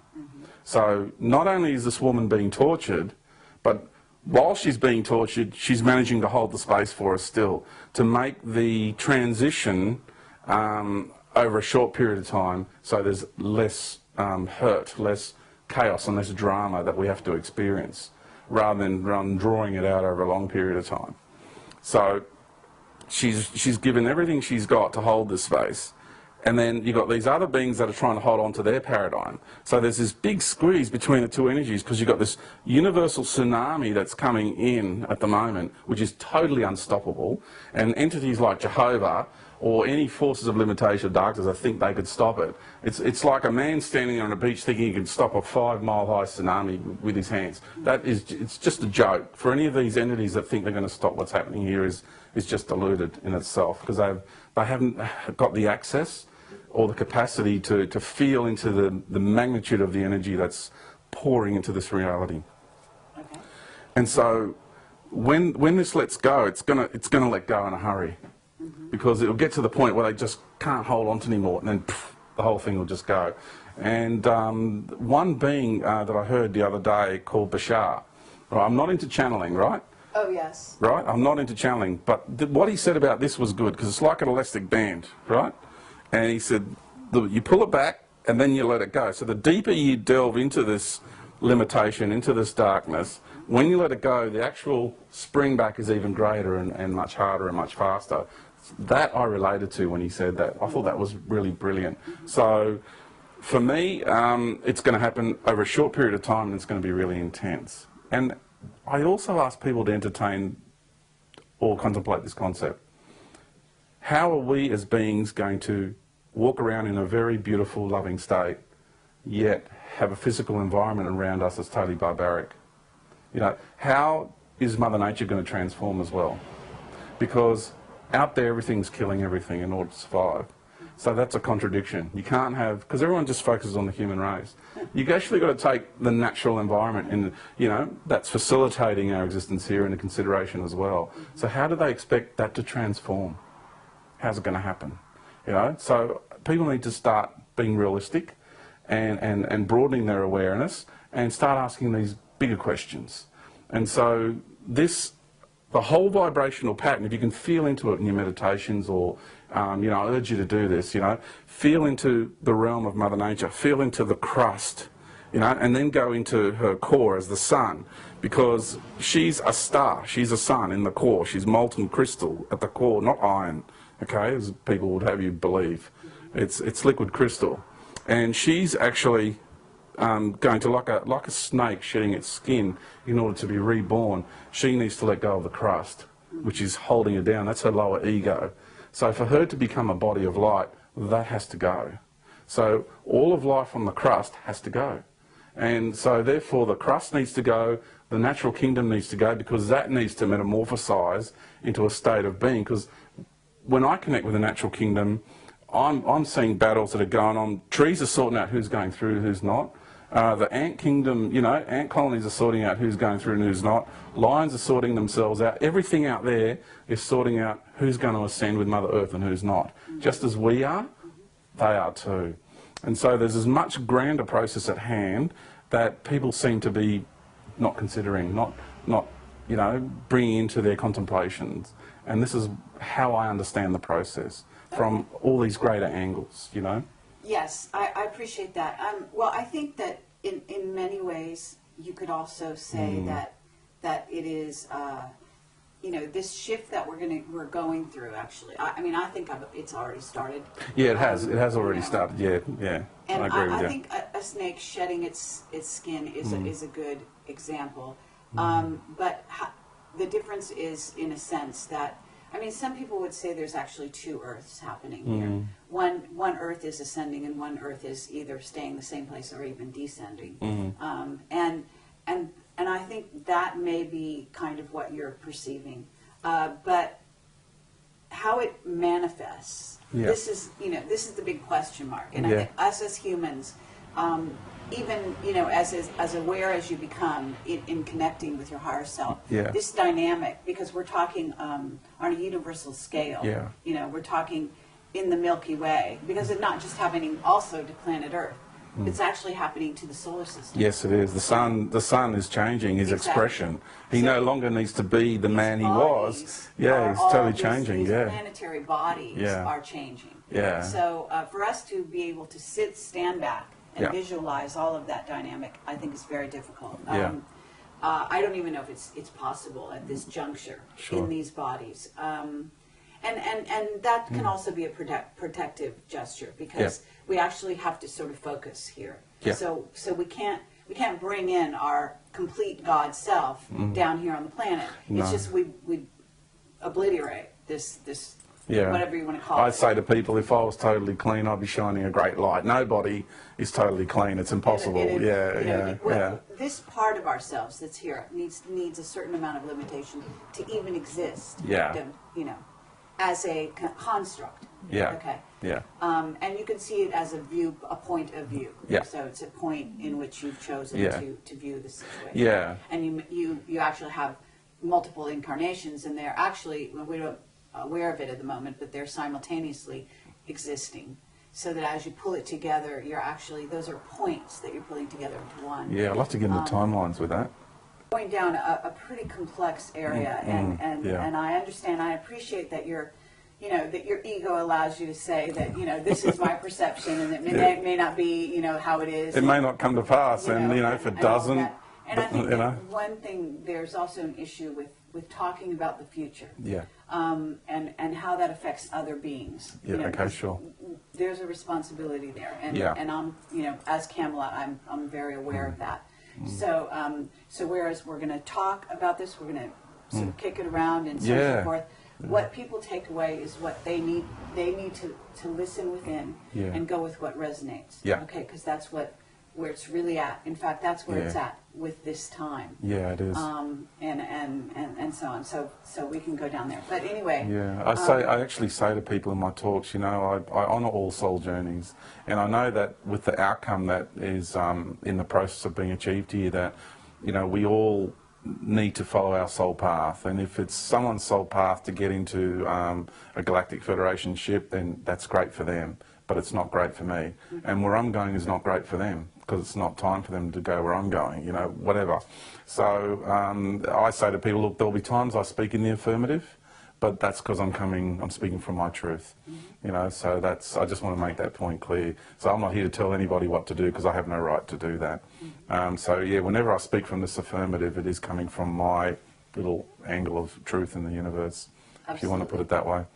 What I like to do now is explain how I understand timelines, because to me that understanding timelines in the way that I do has, when you get this 2-Earth theory model, it fits into it. And what happens is, when a reality gets created in the universe, you have the original intention of that reality. So for this planet, for example, you have Mother Earth, the divine feminine of the universe, the feminine consciousness, manifesting herself as this planet. So it's like the trunk of a tree. If you lay a tree down and you cut all the branches off a tree, right, and you just lay it down, you have like nodules. So you have the original timeline, the organic, I'll call it the organic timeline, because it is, the original intention in this universe of the journey that consciousness was going to take with that planetary consciousness. And then all these little nodules are all possible and probabilities that can happen as they branch off from that originating one timeline. And as they go along, and specifically because of this reality, the issue we have with timelines here is greater than everywhere in the universe. This is like, what's happened here is now this has become Grand Central Station with timelines, because of this planet being the microcosm of the macrocosm, and because of our genetics facilitating all the codes of the universe within it. We are walking universes. So the interest here has been so great, and throughout the ages, not just in recent times. This interest took way back when all the ET races were part of the divine plan, coming here and blending their genetics with the originating humanoid form on this planet to create this humane being, a godly being that holds all the codes of life, so that anybody from out there can actually come in and incarnate from whatever race it is. You have now an embodiment that can facilitate that level of consciousness, that expression of consciousness. Absolutely. Right? So we're all here together. So then all of a sudden, this attraction here, it got noticed. The amount of invested interest here, the amount of energy that's been invested into this reality. And then it's kind of like, well, for the people that play with timelines, not just the people that play with technology, now let's get into races that play with timelines. Because a lot of them, that's all they do. They've entered that realm of timeline manipulation, and it's a paradigm that they exist in, and they no longer are anchored in any one reality. So they're traversing these timelines constantly. Now, you have one place that has infinite amount of portals that can access, because so many energetic streams come into this place, they're like, oh goody. We have now one place where we can access an infinite amount of realities, infinite amount of expressions of life. Therefore, we can get our hands on all these planetary systems. This is porthole heaven for timeline entities, right? Mm-hmm. So what you've got now is all these timelines going off. And when people talk about timelines, the issue with these timelines that have branched off the originating organic timeline is that when they get created, what will be manifested is what's required for those souls that are going off on that tangent from this timeline. Will it be a room, and then they just come back, and that's all they ever needed, right? Will it be a building? Will it be a planet? Will it be a solar system? Will it be a cosmos? Will it be a universe? It'll be whatever's required for that journey, and those souls venturing down that path, that's what will be manifest. The problem with these alternate timelines is that there's not the same amount of meat, for want of a better term, substance, probably a better way of putting it, in those realities. They're more holographic in nature. Even though they can seem quite real, at the end of it, eventually, after eons of time, they will eventually come back to this timeline, because this is the homegrown, organic, intended timeline. And I know I'm being biased. Right? You could say, George, that's just totally biased. Okay, you want to claim this to be the one. Okay, I understand that. But don't you think it's fascinating how so many extraterrestrial races have found themselves back here now, at this point in time, where it all changes? Why did they all come from all these different timelines back here to this one? You know, these are the questions to begin to ask. And look at the way they live their life. Look at what journeys they ventured down, what set of experiences they had down those timelines, and why were they felt compelled to come back to this one. Okay? So really please take into consideration what I just told you, because you have the originating, organic, intended timeline, and then you have all these ones that branch off, and when these guys come back, some of them will come back and still think that their timeline is the real one. You know? Others will sell you the story because they traverse timelines all the time. Oh, it'll be the law of attraction, whatever your vibration is, and there's truth in that. You'll go to that earth, or that earth in that timeline, or that earth in that timeline, and it is. It's part of the law of attraction. You are venturing down off those tangents. But when you go down that path, eventually, over whatever your journey will be, you will come back to this one. And there's only one way out, and that is through the organic intended outcome, the one originating timeline. And I'll stand by that all the way. I can't veer off that. It's not just bias. It's not just something I've conjured up to back up my model of life in the universe. For me, it is total truth. You know, I can't, that is just resonates right to the core of my allness, you know, beyond my higher self, into my I am. This is how the construct of a universe, this is how life is constructed in this universe. It's this originating timeline is the organic one, and all these other beings are playing with timelines and playing with life, and eventually they always come back to this one. Yeah. Okay. What I'd like to say is that Thank you for allowing me to express myself. no, in this absolutely. manner. You know, it's great. I want to hear what Yeah. it is, you know, what you're thinking and Yeah. where you're going and with everything, Yeah. and I enjoy it. You know, it's Yeah. interesting, and I think that we've all, as we're going into this sort of change, we're all visualizing. We're Yeah. all experimenting with different visualizations and different concepts, and I think one thing that I've noticed is happening a lot is that, you know, kind of as even was said in the Bible, although I'm not one to go around quoting the Bible much, but is that there would be a time when everyone would say they're a prophet, you know.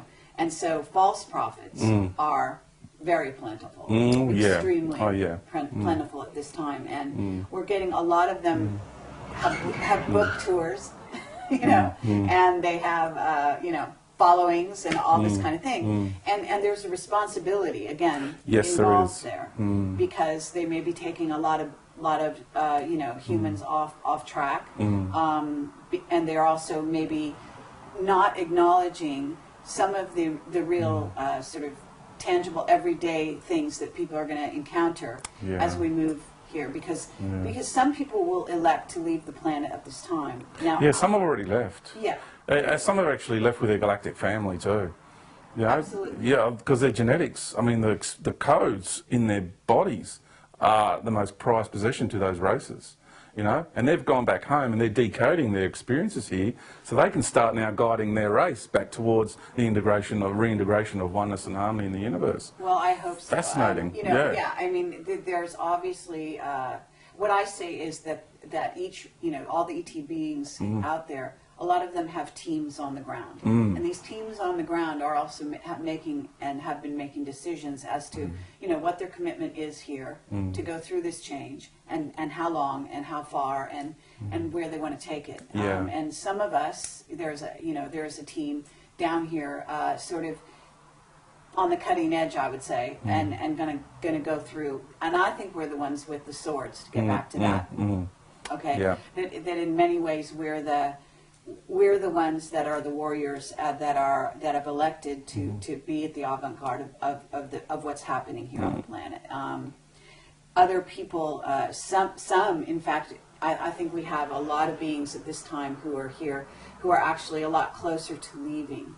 In other words, they've done their work here, Yeah. for better or for worse, you know, whatever this incarnation was for them, and they don't actually have the wherewithal to go through the next change. And I think that I like to say, I wish people would honor them and understand that, you know, it's okay. You know, Yeah. Whatever role anybody's played, it's great because they it's don't all. need to go through, Yeah. you know, through it, and that may have to do with a lot of people that are elderly at this time. So let them go. In other words, there's a lot of people clinging to things here at this as we move through this. There is, energetic yeah. portal. I talk about our attachments that we Yeah. have. We've got so many attachments on so many levels. Right. It's incredible. And I think so. This is a time to sort of start breaking those attachments, and that means across the board. And some of us are a bit better at that, more used to doing that, sort of letting things go than others. But it's not a time to sort of hold fast to certain things.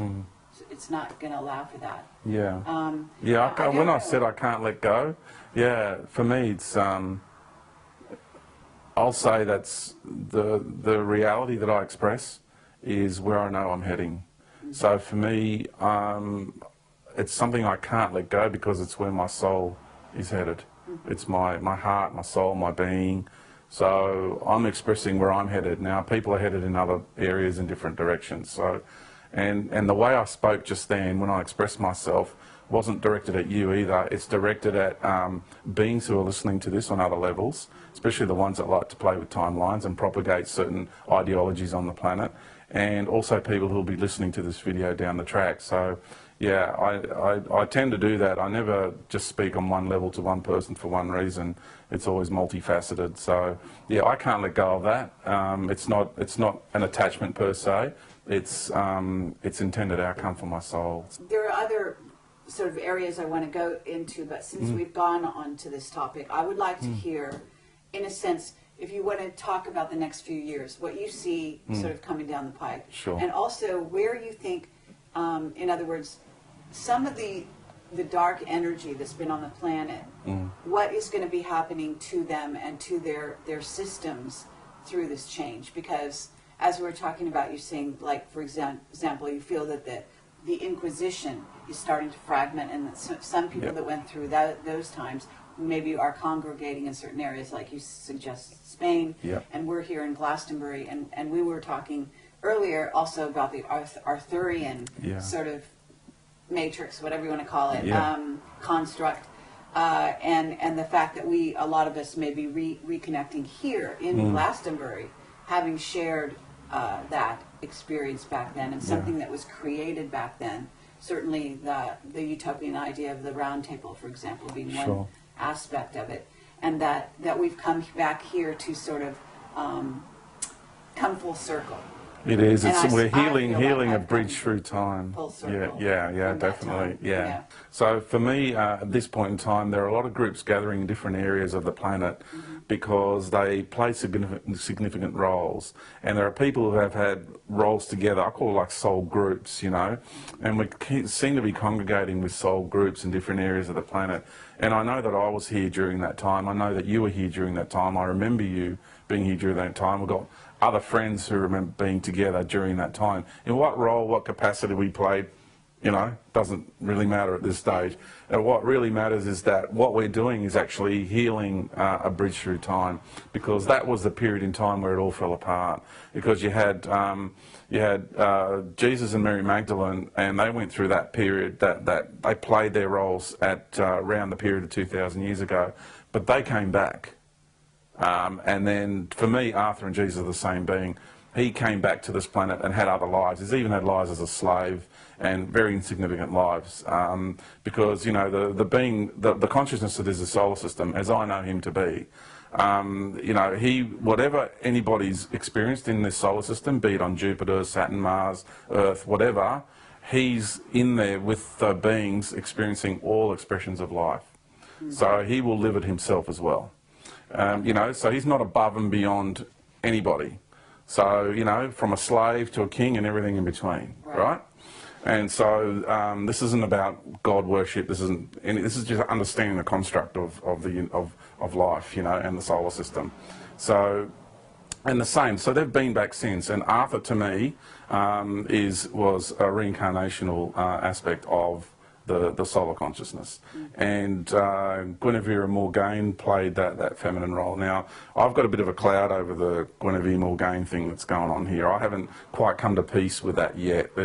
For me, I haven't quite sorted that out, because, you know, Mary Magdalene was called a prostitute, and Morgane keeps getting a bad rap. So there's some sort of continuity there for me. So I'm getting the feeling that there's something going on there. I haven't quite sorted out within myself yet. So yeah, if I get more solidity to it down the track, I'll let you know. But at the moment, I've got a question mark over the Morgane thing being unsavoury in expression. Well, I appreciate that. You know, I don't have such a cloud, if you want to call it. I don't call it a cloud for myself. But in terms of the divine feminine, there is a whole sort of philosophy, and it gets into more the occult and the tarot. I don't know if you've ever looked into the tarot. No. Okay. And the idea being has to do with the horror, what they call the Whore of Babylon.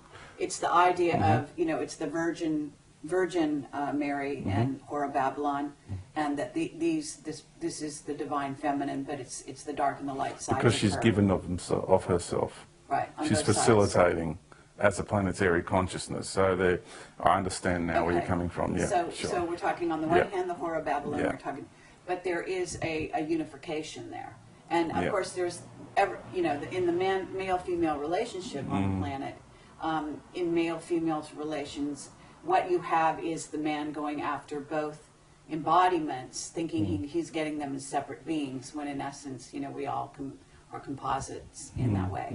And how we balance that is actually, you know, symbolic of how unified we are in that regard, right? But one must understand that. But of course, the veil over the divine feminine has made that probably one of the most difficult things. As they say, you know, woman is a mystery and all this kind of thing. Sure. So coming from you're in a body of a male here, I have to say you have to have some of those those parts of yourself. So Yeah. but it's actually all good. But what's happening with the rise of the divine feminine here is that this is all going to come to the surface much more so in the next time. Oh, it's happening now. It's kind of like it's rising to the surface. We've got all these things going on around us, but do we have the eyes to see? So it's about awareness again. I say it's about awareness because what I see going on around me is different to what other people see going on around me. Even my closest friends, they don't see what I see. You know, do you see what I see? Hunters and Collectors, great song. And their song, The Holy Grail, you know, geez, marching as one, you know, there's so much in those songs. Anyway, okay, so what I see happening is back then, when they returned, it was again they were setting things up, and the divisions that took place between all the beings that played roles in that time, it was insidious how everybody was insidiously divided, wedges driven between everyone. From a high level, we allowed that to take place because things really needed to then plunge right down. And it was the last little remnants of the feminine having hold, you know, letting go. And it needed to happen so things could bottom out and then come back out. And so for me, what's happening now is the feminine is rising. She is coming to the fore. She is reclaiming her sovereignty over this domain. She is stepping back into her power, and she is shake, rattling and rolling, saying, everybody, hey, you know, I'm coming back. You know, yes. I'm now starting to flex my muscle. It's, you know, what you want to call the Sekhmet energy, or the ending of the Kali Yuga, whatever you want to call it. It's that feminine power that's saying, this is my body. You've forgotten. You're all visitors here. This is actually my body, you know, and it's time you woke up. And if you're not going to wake up, and if you want to continue to play these games, I've facilitated your games long enough. It's now time for you to leave. Only those who are going to resonate with my heart and my intended journey can stay. Any other energetic vibrational pattern will be forced out. Anybody who has any differing energetic pattern to my heart and my intended outcome will find this reality very detrimental to their state of well-being. Okay, that's reality. That's the message that I get from Mother Earth to share with everybody, you know. It's, I'm changing. So you either get with the program, you either become, re-synchronize your energies with me, awaken and reconnect with me, and come along this journey with me, or leave. In what capacity, in what way, whatever paradigm, reality, whatever your soul journey is, you go. But for those who are going to birth into this new way of life, then you're welcome to stay with me. And the way I understand it is that, because there's a pole shift involved, there's a whole lot of things involved in the process, right? So this is, I'll give it to you how George understands the process. And that is that towards the end of this year, I feel that openings will begin to happen. And these are openings into what I call the realm of Avalon, because I've been into Avalon in this lifetime on numerous occasions. I haven't gone there with this body, because it's not time for me to go there with this body, but I've been there with my consciousness, and I would manifest a 5D body and walk around and have meetings. Then I'd have to come back into this reality. Now, what's interesting in the high self body, the 5D body, is actually a single energetic center. A single energetic center. The chakra body is actually the 4D body, because you're going from 5th dimension and you go down in vibration and you fragment. So the 7th chakra body is actually the 4D body, and you know, and all realms, those sort of realms. So when I was in Avalon, I just had because you're back to oneness, you're back to harmony and singularity. And it's a beautiful realm. Everything lives off light. There is no anything eating anything. There might be the odd slight difference of opinion, but that only happens on beings. When that starts to happen, you know, beings are on their way down. So that's the only thing that occurs. Everything is so harmonious.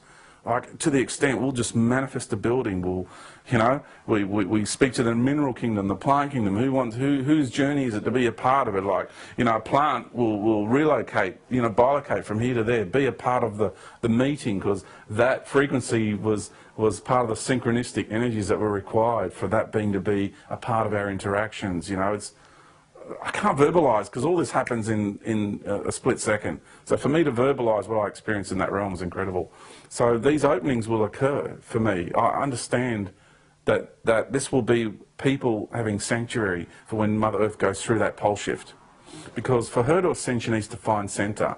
And because she's on that wobble, which was created that way for her to be able to facilitate duality, because it's an aspect of duality, she needs to straighten up. So on the 21st of December 2012 is when she'll start to straighten up in a fluid motion. Right now she's just nudging. I mean, the Chilean earthquake, she straightened up 8 centimetres. The Japanese earthquake, she straightened up 30 centimetres. She's already nudging. She didn't straighten up because of the earthquakes.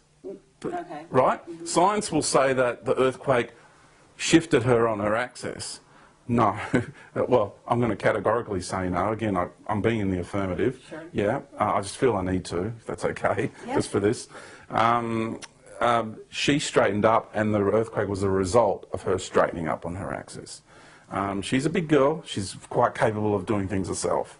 And because whenever you hear about HARP, you know, granted, some earthquakes are as a result of HARP, but these ones are not. You know, they want it to be HARP. Oh, the shadow government so wants you to think it's HARP. Please people, please understand what they're doing to you. Please. They want you to think it's HARP. They want the power. The more you think it's HARP, the more they get the power.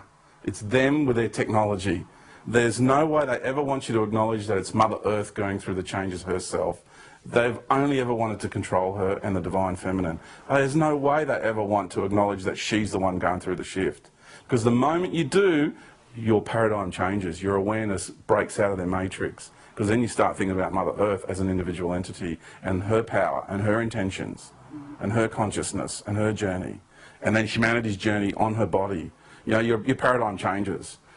Okay, well, no? I would put it a little bit different way, and I'm going to just throw it out to you. Yeah. Because, you know, as Camelot, we kind of go down that road and we get testimony from whistleblowers, etc. Yeah. And what I have heard and what I've learned about this situation is that actually the natural shifts are happening, okay? And this is definitely moving in that direction, and those earthquakes were real events. However, what's happening is they're being accentuated. In other words, they are calibrating their instruments to take advantage of these certain times in which these earthquakes are set to occur or have tendencies to occur in a certain way. And what they're doing is the same thing that they do with consciousness with people.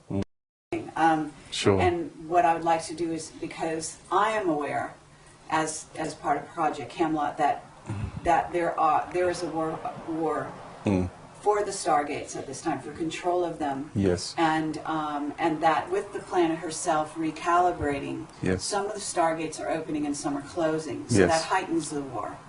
And I wonder what you're aware of in that regard, and if you can address some of that. Yeah, there are certain Stargates that are being, because I talk about these openings, for me it has to do with the womb of the mother.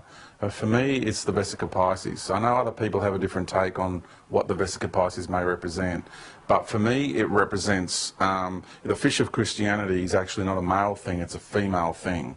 You know, it represents the womb of the mother. It represents the integration of polarities into oneness, the zone of oneness, and you birth through the womb.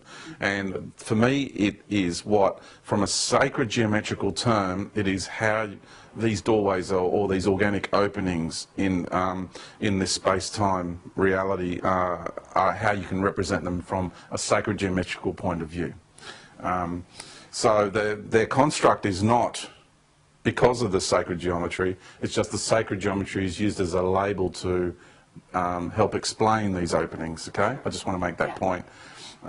Because these openings come from within, from I call it the realm of the goddess, which is Avalon to me. That's a name I use. It's because when I was in Avalon, predominantly the beings in there were female, because it's a realm of the mother.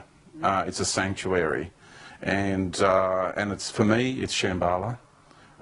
For me, it's Tula, it's Valhalla, but it's not Agartha. That I want to point out, because when I was taken to Agartha, the energy in Agartha was different. To me, Agartha is a holographic reality created by extraterrestrials. When I was there, I could tell behind the reality there was an emptiness. You know, like we discussed about experiencing an emptiness to a particular place. Well, that's what I experienced when I was in Agartha. Because I've had this point of reference, because in 2003 I took that journey up through the dimensions of our universe, and I've had these points of reference. So therefore, for me, when I enter these realities, I can tell whether it's organic, to what degree it's organic, to what degree it's artificial. So Agartha is an ET reality inside this planet, and it's holographic in nature. I just want to make that point clear. Okay. All right, so Shambhala, Chill, whatever label you want to give it, it's a beautiful realm, and when these openings begin to happen towards the end of this year, there might be the odd one person that will go through, they'll be guided, because honestly, Kerry, I've come across so many people that know they're going through these openings. They don't know because they've heard me talk about them. They've come to me and they've said, George, I've known this. This is my path. I'm going through these openings, and we're going into Avalon. We're going home, you know. That's why I've got this logo now that I've created, and we call it Our Journey Home, because we're going home. We're done. And so that is where we're going to be safe from the pole shift, when Mother Earth straightens up on her axis, because she'll start to shift more and more. There'll be more earthquakes. It'll get to the point where there'll be more prevalent volcanic eruptions. She can't help herself. And from the alignment, the galactic alignment that happens in 2012, because we align with that flow of energy. It's like when a child is born, there's this huge surge of blood and nutrients and energy that goes down the umbilical cord to the child to be born. And that's what's happening, because Mother Earth is giving birth here in the galactic womb, because the consciousness of the galaxy is a divine feminine too. That's why we call it the Milky Way. It's the nurturing of the mother's milk, not just because it's got a milky look in the sky. There's more to it than that. And so a higher aspect of Mother Earth, being the Milky Way galactic consciousness, will send through these rivers of life, that umbilical cord of energy, the serpent rope, right? Because the serpent rope is not a technological wormhole. It's the umbilical cord that connects us to the centre of the galaxy. And that energy comes down through that umbilical cord, through the sun. The sun changes because he's finished playing his role in that expression. He's grown up, doesn't need that ego anymore in that expression for facilitating these realities. Mother Earth changes, the new life is birthed, and that's my understanding. And so from the 21st of December 2012 to the 21st of March 2013 is that 3-month process of the pole shift. That's my understanding. Whether it comes to pass, we'll just wait and see. If it doesn't, okay, George will have not only the egg on his face, he'll have the mushrooms and the bacon, the frying pan, and the whole goddamn kitchen. All right? Sure, I'll wear that. But I'm just giving, at least I've had the courage to get up and say how I feel things are going to eventuate and play out. So that's my understanding. Those of us will go through the doorways, through these openings, and they're not symbolised by temples or pillars or anything. They're just going to open, and they'll open all over the planet at different times. It's like, on one level, we are going to manifest those openings when our time is right. Sure. That's how it works. It's our organic connection to Mother Earth, and we will know when it's our time to walk through these openings into her sanctuary, where we'll be safe from these changes. Now, I'll be going in and coming back out, because I've got work to do. And there's people that I've come across who have also expressed to me and said, George, you know what, we're coming out too. We're going in and we're coming out. Especially this one talk, 2 little old ladies sitting there. And here's me when I first started talking about these things, and they totally resonated, and they knew their path, they knew their journey, they knew about these openings and these into Avalon, that they were going in, that they were going to come back out and help. It was just amazing to hear that from people, because this knowing is innately in people on their own. You don't do a course to achieve this knowing. It's not a course that gets sold. It's not, you know, I'm not selling courses. You know, I'm talking in front of people and doing that, but I'm not selling courses. When I say for people to meditate, I say, when you want to meditate, bring your own inner light out. Don't use anything from outside of you, you know. Get your light and bring it out and shine and be the being that you truly are. That's what I recommend as a meditation. And so these technological wormholes and stargates, what they're trying to do is, because of this latent deep inside of us, this knowing as how things will play out, they're trying to create something that closely aligns with that, as closely as possible, so they can lure people down. Because when we have something that's deep in our psyche, like this this yearning that we've come here to do something, to play a role, like I was manipulated with that yearning, that knowing that's deep in the psyche, for one of the reasons why I exist here. And that was when the Galactic Federation of Light had me standing out there selling their propaganda and using me as a puppet. And that's what they do. I mean, there's a lot of people that are behind the scenes in the military, for example, who have been in contact with these Orion Nordics, for example, sadly, I must say, and who have been given a so-called mission. You know, that's what they do. They give people missions, you know, and they make them feel important, because what they're doing is they're manipulating the people on that psyche, on that yearning that's really deep and latent in the person's consciousness and psyche. So we get a lot of that going on too in that realm. So these doorways will be created, and they'll try to have them really closely aligned. There'll be some that will be just obvious technological stargates and wormholes, but there'll be some that will be very closely aligned to a natural organic one. And so whatever people feel drawn to, that'll be their path, that'll be their journey. But for me, and for people who feel more inclined to go through these organic openings, there'll be no doubt. I mean, it'll be so strong and powerful, there'll be no doubt, really. And whether you have a child, whether you have, like, people who have a child in the womb or a 2-week-old, that 2-week-old child will be directing the mother, if need be, till she wakes up, because these are very wise old beings, you know. So I get a lot of questions like that, so I just thought I'd throw that in, you know. What about my pets? What about my children? You know, all this sort of things. Yes. Yeah. Well, okay, and I that resonates with me. I would say that, you know, I've had, well, I mean, I've had what I call ascension dreams, in which I've actually gone into this other realm and seen what it's like, and then come back, and, you know, didn't die. No. And so I think it's really fascinating. And so during this period of this pole shift, no one will survive that if they're left on the surface. And I feel that, you know, especially this New World Order thing, culling the human race back to fire, I think that is just total BS. I think that is, honestly, I do. I think that is propagated by beings who are on a level of awareness who truly believe that that's what they'll achieve. And they have no concept of what's really going on. I think they are coming from inside their paradigm of the ruling elite, because their overlords are keeping them in that paradigm of awareness. They're trapped in that paradigm and they can't see. And some of them will be listening to me and thinking I'm full of total BS and thinking I'm deluded.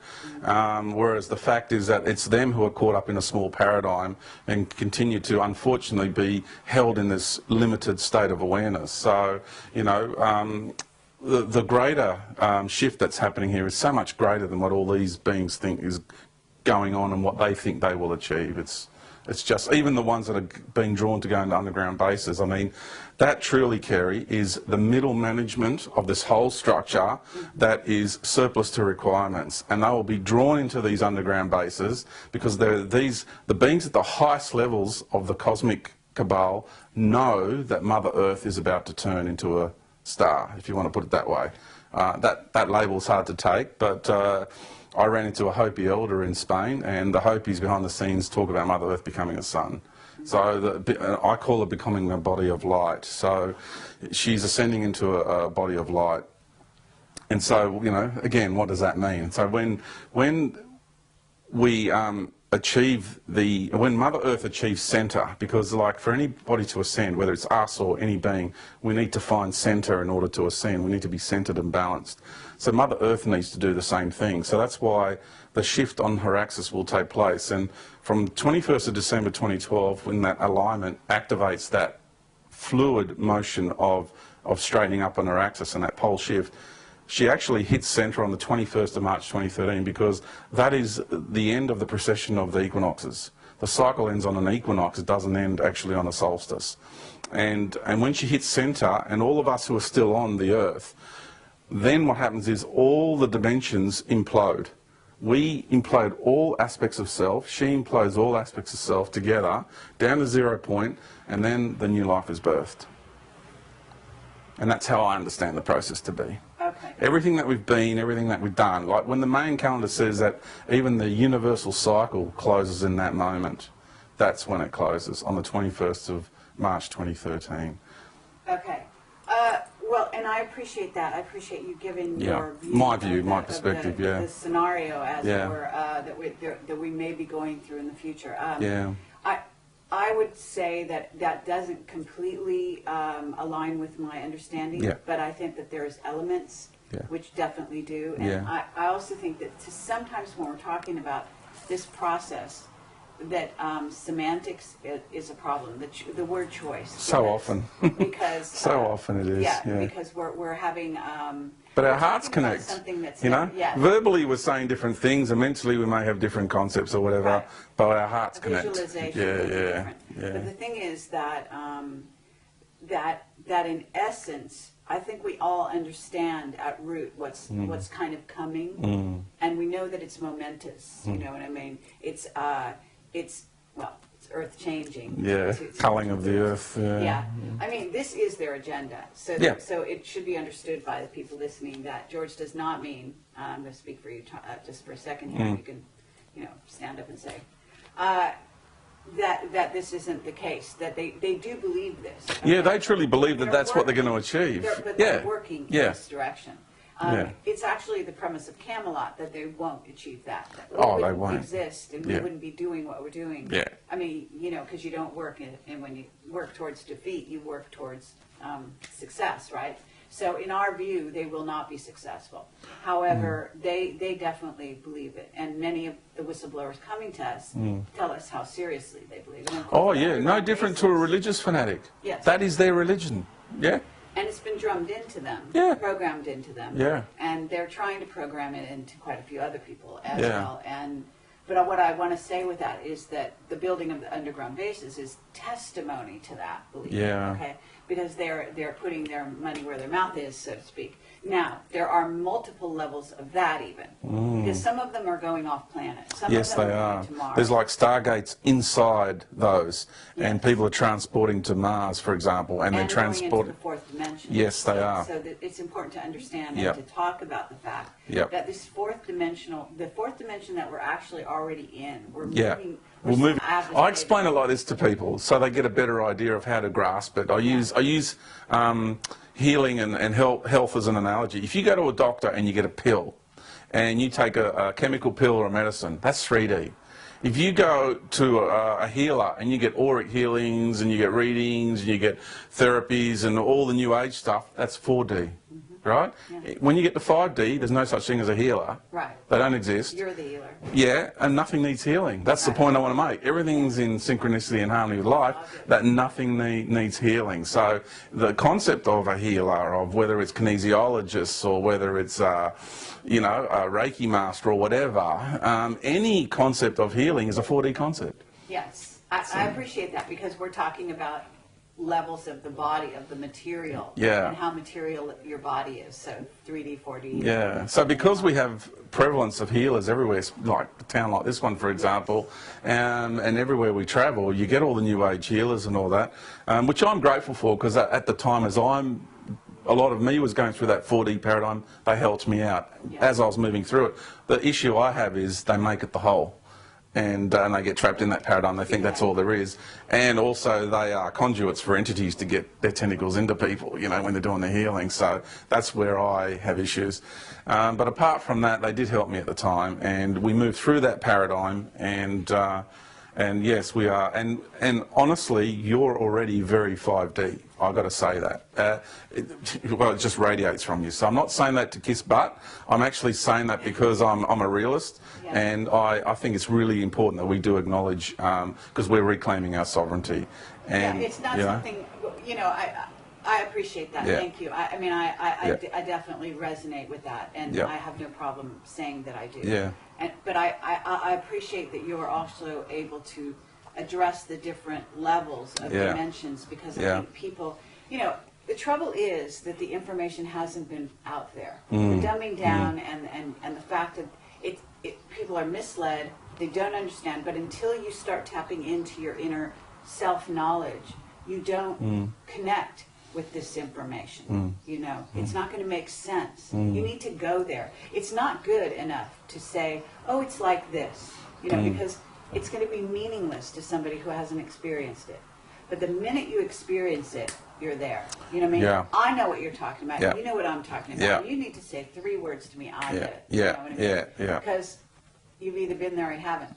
So that's the thing with, I would say, 5D. Yeah. You've either been there or you haven't. Yeah. You either know what you're talking about or you don't. Yeah. And it's not, you can talk all night and all day. You may not be able to describe it, or you may come with Oh, a it's so hard to approximation, but verbalize, if you isn't it? haven't Yeah. been there, Yeah. then I'm going to know, and You're going to and know. I think the other person's going to know. The Yeah. fact is, because we, as everyone has said, we communicate on many levels. Yes, we do. Yeah. We don't have to have a whole big long conversation. We're doing that for the purposes of this 3D material Yeah, world yeah, that we're in, yeah. and actually more 4D than anything, because Yeah. in a sense, what we're talking as we're talking, this movie camera is recording us. But the wonderful thing about cameras is that they actually move into the 4D because they're a little bit holographic in nature. Yeah. And so they're able to record more levels Yeah. than just say, than say other things. Yeah. So anyway, it's a whole philosophical talk. But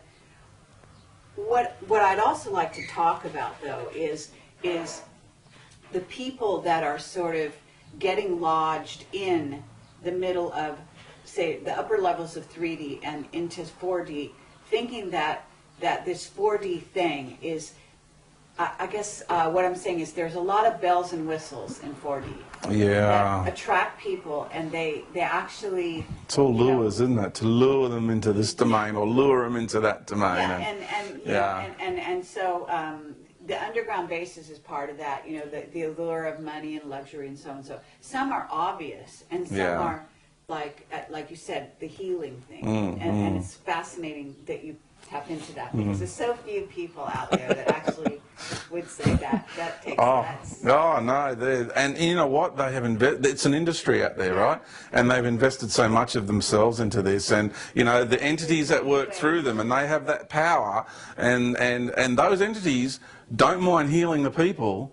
They love the fact that they can heal them, because what they actually are disguising is they're tagging the people for the harvest. There you go. Right? I mean, what's really, really In the interesting... auric field. Yes. I'm going to tell it straight, right? All you healers out there that are using other entities to do the healing, you are conduits for tagging for the harvest. That is reality. And you won't want to hear this, but it's reality. And I know you've invested a lot of yourselves, you've got a good clientele base, you make lots of money, you have stature within the community, and I understand all of that. I do. And it's hard to let go of all of that. But they also heal. They also do the token healing. They do the token healing. This is the thing. But there's a trade-off. There's a payoff. Yeah. I mean, this is what kills me. And, Yeah. and the Greys have been doing this forever. They love to perform miracles. Yeah. They get their followers, Yeah. and then they go in for the kill. Yeah. It's like, because a person sees a miracle, whether it's a healing, they made Yeah. them blind see, all this kind of thing, or they, who cares? Because the root of the thing is deception. Yeah. And like, so few people get that. Yeah. And It's layer up and layer up and layer, yeah. But someone watching this is going to be really perplexed, I Yeah. think, because Yeah. how do you tell the real thing from the false thing? That's and it. This is the crux of the matter, and maybe you could talk a little bit about that process, because you could help people with certain. I'm sure you must have some certain methods that you. All right. When you work with, say, like 4D beings from the true light, okay, what they will do is they will continue to encourage you to use your power, your energy. They may do the odd one to help you out, but eventually they're going to say to you, we can't help you anymore because you're leaning on us too much, you're relying on us too much, and this relationship is becoming unhealthy. It's really about, they want us to be empowered in our own right. They want us to reclaim our sovereignty. And so when I come across any master of the 4D, so-called master or spiritual being, first of all, they don't carry on like that. Anyway, they're just our galactic family, if you want it, or cosmic family. I just call them family, right? And they behave in a very natural, organic way. There's no hoo-ha involved. And so like I said, they'll continue to encourage it. Like, one thing they said to me is, like, if you want to do a healing on somebody, why don't you bring your inner light out? You've got the whole universe in there, so why do you want to externalise? Why give your power over to something outside of you? And it's just wonderful to hear that. It was like, whoa, you know. And I ran into what I would call just a label, Archangel Michael, right? Because there's Archangel Michael, and then there's Archangel Michael, right? Exactly. So here I am in this destitute time of my life. My Archangel Michael, with your flaming blue sword, please help me. I'm being attacked by entities and all this. And I was just giving it away, you know, broadcasting it with banners, you name it, up in neon lights. And then this being turned up called Archangel Michael, and he said, "What are you doing?" I said, "I need help." He goes, "Help yourself." I went, "What?" I said, "Use your flaming blue sword." This is all happened energetically very quickly, right? "Help me, please." He said, "I'm not going to help you. You've got the whole universe in there. You start protecting yourself. You bring it out and you do it yourself." And this is the this is what I found out. The real Michael, if you want to use that label, is actually the consciousness of the Creator that manages the positive energy of the universe. Right? And then you have the negative energy of the universe in the lower domains. We're talking at the top of the 4D, that is the organic consciousness of the universe that manages all the positive light, right, is the Michael energy, if you want to call it that, all right, which is the positive in opposition to the negative, right? So, but then there's all this Archangel Michael spiritual hierarchy business that goes on, which is all false entities and stolen identities and all that sort of business. Yeah. Very unbelievable nonsense. Well, that's lovely to hear. Yeah, I would also like to say that you know, people, especially again kind of in this new agey thing, what happens is they get a little piece of themselves and a little piece of the power and a little piece of the sense of magic, which is part of our birthright. Yeah. And what they do is they then, you know, let's say they'll run up against some kind of obstacle. They'll enlist the help of one of these entities. And if the entity comes from the dark side, they'll like, oh, here's a chance for me to perform a miracle. And then have this human on, you know, basically at my feet. Okay, so there's a power relationship there.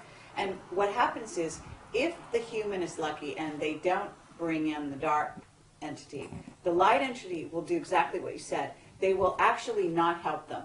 And then the person who's in this kind of like sort of in between the 3D, 4D sort of level will go, wait a minute, I thought I was, you know, in the magic, in the zone, getting everything was working for me. And suddenly you're saying no, they can't, they get, you know, beside themselves. And then of course the ego is leading them and so on and so forth.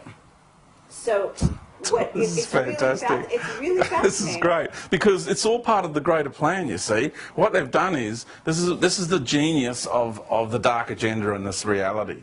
Okay, what they've done is you can look at it as the pendulum. They have plunged this reality into such a deep, dark, negative charge that the moment you get a glimpse of anything positive, you're going to go for it like a child takes to candy. You know, it's like, oh, that little bit of love from the positive side. But people don't understand there are beings that are living in the positive only, and they're the self-righteous, love and light, positive beings. And then you have the beings over in the negative, and you've got these two polarized states of being. Because in the New Age, it's all positive, it's all light, it's all wonderful. No, it's not all that. That's just one aspect of duality. So what they're doing is they're going from this side of duality and they're shifting over to that side of duality. They're across from each other, but people think that that positive is actually above the negative, and it's not. It's actually side by side. Right. What we're talking about is integrate the two aspects into a state of being, which is total integration and oneness. Now that light and that love is where we're coming from. Right. It's much more stable. Yeah. But also this fluctuating light that actually it's the darkness parading as light is what it is. That's what it is, yeah. And taking on the clothing of Yeah, light. yeah. So that temporarily it's all shiny and all this kind of thing. Exactly. And people are just mowed over by it. Yeah. And especially if it feeds the ego. I mean, this is like, the number one sort of danger sign. Yeah. In other words, if something is feeding your ego or someone or some sort of process, like being a healer, just like being a healer, writing a book, saying you're the this, you're the that, this, having an expertise in some way, having inspiration, which is inspiration of the light, access to the light on a certain level, makes you think you have access to the bigger light, to the real light, to that pervasive in every aspect of your life. And wait a minute, it's like fool's gold. Look, it's like this. The more you know in truth, the more you know from the true light, the more you know, the more you realise you don't know. Yeah. And it's kind of like I say, I'm still at kindergarten with all of this. As much as I've journeyed and I've travelled and I know, I'm still at kindergarten with this, because just one moment in the fifth dimension, the capacity we are in that state of being. I say to people, if you took every single supercomputer on this planet, every single one of them, add the super biocomputer on the moon that's running the Matrix, add that to it, right? Even more, I said, you create the most powerful computer possible. One instantaneous moment of the 5D processing that we do on that level would totally disintegrate that AI. It wouldn't cope. It is that profound, what we process in any instantaneous moment in 5D, because we are accessing all. Yeah, well, I would say that humans, the other thing is that humans have the capacity. Yes, we They do. Absolutely have the Yes, we ability. do. And this is also a place where you get various ET races that are sort of stuck, being jealous and being covetous over our capacity. And they would like people to think that we are dumb, that we are vicious by nature. That we need mentoring. All this kind of We need welcoming into the galactic community. We welcome you. We will mentor you. Good little children, let us guide you along, Exactly. Oh, it's really, really incredible. And it's lovely that it's just, I have to say, it's great that you get this stuff. Because the trouble is, it's so complex. But ultimately, I think more and more people are starting to tap in. You can feel it. You can. The shift is happening. Yeah. And I think that we're finding each other, as it were. Yeah. And so it's an exciting time to be. And look how this has transpired. Yeah. So the universe is, we're Absolutely. just crossing paths when we need to. It's lovely. And anyway, so could you talk a little bit, just sort of, I think we're winding this up. Could you talk about sort of where you go in talking to people to sort of bring them to the place where they can kind of take all this that's being said and begin to find their way through the labyrinth, as it were. Yeah. You know what I'm saying? Yeah, I do. I understand that it's easy for us to verbalise, like you said before, because we've experienced it and we've lived it. And then for people hearing this, it's kind of like, well, what about me? What do I do with this now? It's like, excuse me, I can share this incredible wisdom with people, but what do they do with it? So what my advice to them is please consider what we share. Please contemplate what we share. Don't just listen to it and then move on to the next interview and then the next interview, just like that. What I would say is the content that you and I have shared with the people here today is incredibly valuable, it's incredibly empowering. To understand that we are infinite and eternal. I mean, the moment you know that, not just on an intellectual concept, but when it goes from here into here, that is when it's game over. Because if you're infinite, that means you haven't been born or spawned out of some God matrix construct. There's not one being that rules over everyone and everything. That is the construct and the concept of a demiurge, who's claiming to be the ruler of all things. The creator of this universe does not behave in this way. When you connect with the creator of this universe, that behavior is not. This is demiurge behavior in the bowels of this universe, And so we are truly infinite and eternal. That means nothing, Kerry, exists beyond you. These are the things to contemplate. Okay, nothing exists beyond me. Nothing exists beyond Tom. Nothing exists beyond any of us. We are the all, and we are infinite. We all exist eternally and infinitely. That means nothing can no longer come in over the top of you. Yeah, exactly. See? Very important. We are, to know this, that's when you go from universal law LAW to universal law LRE, you know? That's the organic path, and that's all empowering. These are little keys to sit there and have a cup of tea, sit on your veranda. You don't have to go into the meditative state like a Zen monk, you know what I mean? You don't have to do that. Just contemplate your daily chores. You're washing the dishes, have a think about it, you know? Just contemplate it. And through that process of contemplating and feeling into it, then people are beginning to feel into themselves, because these are the greater concepts of the universe. Therefore, these are the greater aspects of self, who are one with these concepts. This is about getting awareness and expanding it, breaking free from this limited paradigm. You know, and my recommendations to people are, if you feel the need to meditate, bring your inner light out. Now, when I first started doing that, I couldn't do it, okay? Because it comes down to worthiness, you know. We have worthiness issues. What's been propagated in our psyche for so long is that we are worthless, we're no good, we're lowly humans, and all that sort of rubbish, you know. And so what I did is to override that program. I physically pulled my light out with my hands. I visualised myself pulling it, and that physical motion overrode the mental program. And then eventually you get to the point where you just do it yourself. Just shine your light and just be. It's a beautiful feeling to be radiant. And I suggest people to do that as well. And it's free. You can do it in your own time, whenever you feel like it. You don't have to do some course and pay lots of money for it. It's quite simple, really, you know. And through these simple processes, you begin to get this greater awareness. And I would say to people, just feel into themselves, feel into, why am I here? Ask yourself, why am I on this planet, this part of me, because we have thousands of ourselves scattered throughout the cosmos. Why is this part of me here, and why now? Why Mother Earth? Why this solar system?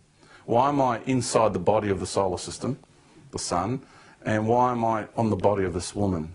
And that organic connection, because what I found is whenever I go in, I also go down into the heart of the Mother Earth, then to the heart of the sun, and then out. You know, if I travel organically, that's, to me, the path I take. Other people don't do that. That's okay. Depends on your construct, but that's how I do it, okay? So the relationship we have with Mother Earth is so profound. People say, George, how do you connect with Mother Earth? Please tell me how to do it, Well, we're already connected intimately with her. We have not only merged with our essence and become one with the core of her, to calibrate our essence to this reality and paradigm, but we are immersed in her magnetic chamber. We're breathing her atmosphere, we're immersed in her atmosphere, we're drinking her water, we're eating her food. We are physically and energetically so one with her. So intimately one with her. What is it that's the difference? Why don't people see that? Why don't they acknowledge it? And it's simply a wall, a partition that is in the mind. And this has got to do with the mind matrix coming out of the moon, you know. So it really is simple. It's just a simple partition in the mind. And if you can just break through that, and it's getting thinner and thinner and thinner, because the mind matrix emanating from the moon is deconstructing as well. It's getting weaker and weaker and weaker. And so very, very soon, people are going to know this for themselves, because it's everything that we share, if it's universal truth, it's going to be in here. That's right. Yeah? Doesn't matter what we say, at the end of it all, it's inside everybody. Yeah. Everybody's got it. No one's immune to it, and it's free.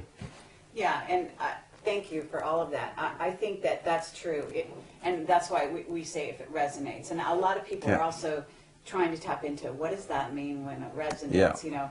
But actually, it's again another one of those kind of things. When it happens, you'll know it, and we all have that ability. It's kind of like, it's like I could say it's like a heartbeat. Yeah. And it's like, you know, the heart's beating. Yeah. If the heart wasn't beating, you know, if it stops, you know it stops, and when it goes, it goes. So it's when the heart beats, that resonance. It's like you feel that like a heartbeat coming Yeah. from that material, Yeah. and it resonates with your heart beating. Yeah. If when you're listening, suddenly something stops, you feel your Yeah. heart sort of stops, Yeah. then it's not resonating, dude. You know, because that's, we're talking about a vibrational Yeah, connection. yeah, that's and it. so you either get that connection, it either works or it doesn't. And so it's really important. I want to talk, you mentioned the moon, and I think that's really, really good, because we sort of kind of glossed over that with regard to that here in Glastonbury we have a lot of sort of moon ceremonies. And Yeah, we things do. going on. Wow. And David Icke has been doing some great work on the moon and getting it out there, but I'd love it to hear your take on that whole thing. Yeah, well, firstly, I got taken to the moon, okay? I actually got taken to the moon. Okay. And the beings that came and took me were little green fellows about this tall. Now, this will seem like I'm making it up. I understand that. Little green men from the moon. Heard that before? Some old fairy tale, right? Well, folklore tales sometimes are actually, you know, there's a bit of truth in them. Yes. And these are little worker guys. And they had round eye sockets. They're not little greys. These had round eye sockets. And they had lots of little teeth, and they smiled at me. And I was levitating out of my window, and I looked down at them when they were taking me to the moon. And they got like a dark olive green complexion to their skin. And so when they took me there, I was actually on this table, and they've got all this energy working on me to actually keep me paralysed on this table. And what happened is my higher self kicked in, and I got up off this table, and they freaked out. Like, they totally freaked out. This has never happened before, because they've taken me there before, but I've never broken free. All of a sudden, this guy's breaking free. Like, that's not right. And I found myself walking down this corridor, and they were all running all over the place in fear. And I could feel, like, just outside my body here, tremendous heat. Because what was happening is there's this one being, which is like I'll call him like a local draconian lord that lives in the moon, okay? And this is what really amazed me. After that experience, I saw what's called Stargate Atlantis. And they got these wraith lords with long hair and those coats. This is what this guy looked like, Yes. right? Like that. I'm thinking, where do these people get their information from when they make these shows, right? Yeah, exactly. Except this guy has a draconian origin, not on that show, it's an insect origin. But this guy had more a draconian, but he had the bony, scaly facial and long hair. And what was happening is he's got a lot of mind power. Like, this guy is really powerful, and he was throwing everything at me. And that's why I was having this heat exchange, because my light was shining, you know, not as in blinding light, it was just my energetic pattern was really strong, and he couldn't stop me. And I ended up walking through walls in that state of being. It's not a dream. When we're in that higher awareness, we can do anything, right? We have the whole universe at our disposal. Yes. So I want people to know what we're capable of. Anyone in that state can do this. This isn't Special George, okay? Playing the hero here, right? Right. And I walked through the walls, and I ended up walking straight up to him, finding him where he was. I seeked him out, and I confronted him. And I said, "Now do you understand?" And he said, "Yes." There was no words need to be said. It's because he threw everything at me, and he was just in a slump like that energetically. I said, "Now do you understand?" It was like I was showing him what we're capable of, and I showed him that you might think you've got it over us all, but when we want to activate ourselves, and I want people to know this is not a fantasy story. I want you to know that I lived this experience to come and tell you people that what we're capable of is amazing. We can do anything. And these beings that think they have it over us, they're in for a rude shock. Because one thing I do know is that we have a curveball coming. I don't know what it is yet. I'm feeling it. I feel it deeply. We collectively have a curveball coming for them. They think they are the masters in control of everything, but at the end of the day, from a higher level, we contracted them to serve us on this level. The darkness serves us, right? So they're in for a rude shock. And so I want people to know how powerful we are. You know what I like to say? I like to say we're their teachers. We are. In the end, It- it's always looked at like the reverse, Yeah, but actually we're teaching them.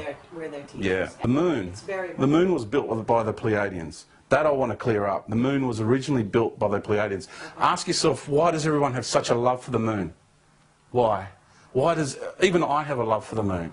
You look at it and you get this majestic feeling, right? Why do we love the moon? Because originally it was built by the Pleiadians. It was built by one of the 7 muses, one of the 7, you know, the main 7 stars of the Pleiades. The consciousness of that star, the being, manifested herself onto one of her planetary systems there and built the moon. And that moon was used to go around seeding life. Hence, the feminine moon goddess energy is the originating energy. So this love we have for the moon is an ancient love. The moon is now no longer what it once was. It used to have its own ecosystem.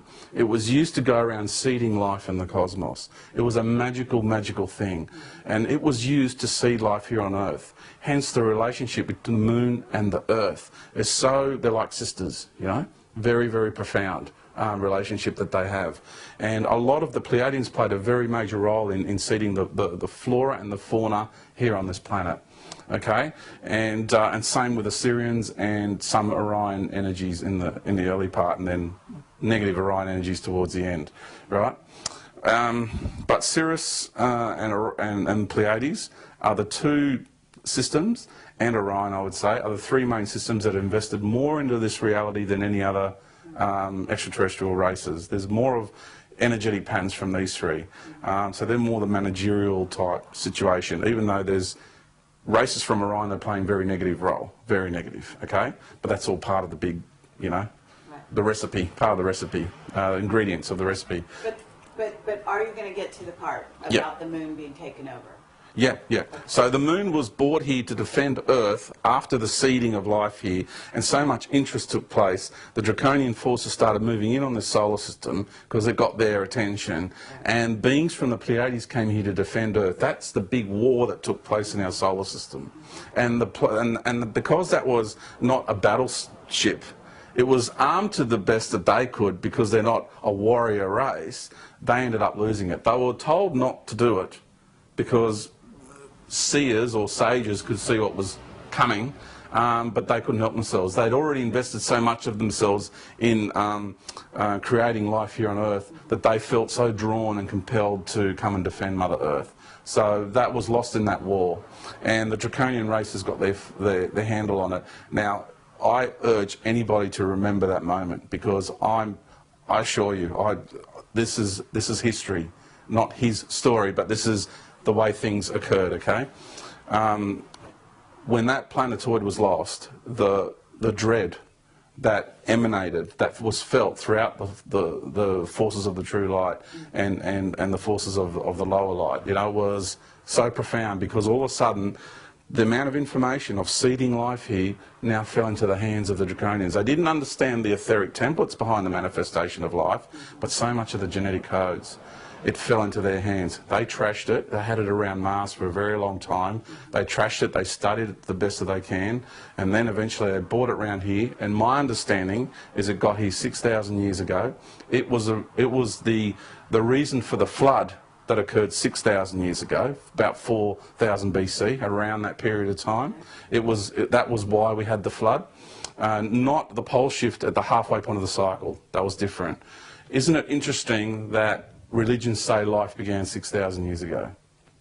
Isn't that interesting? Isn't it interesting that science can't find civilization pre-6,000 years? Isn't that interesting?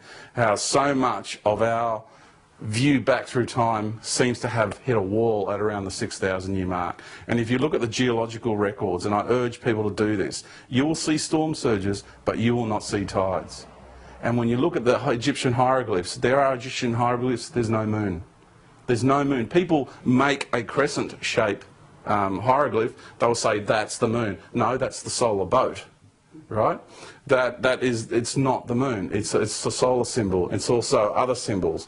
It's also a boat of consciousness taking you through, you know, the cosmos. So they want to make symbols the moon symbol. If you look at the Bible, Psalm 72 in the Old Testament, in the Hebrew, in the Aramaic, it says about the time before the moon. Go to the modern day Psalm 72, it will read totally different. So the old version says a time before the moon, the new version doesn't say that. So things have been changed. So the proof is in the Bible that there was a time before the moon.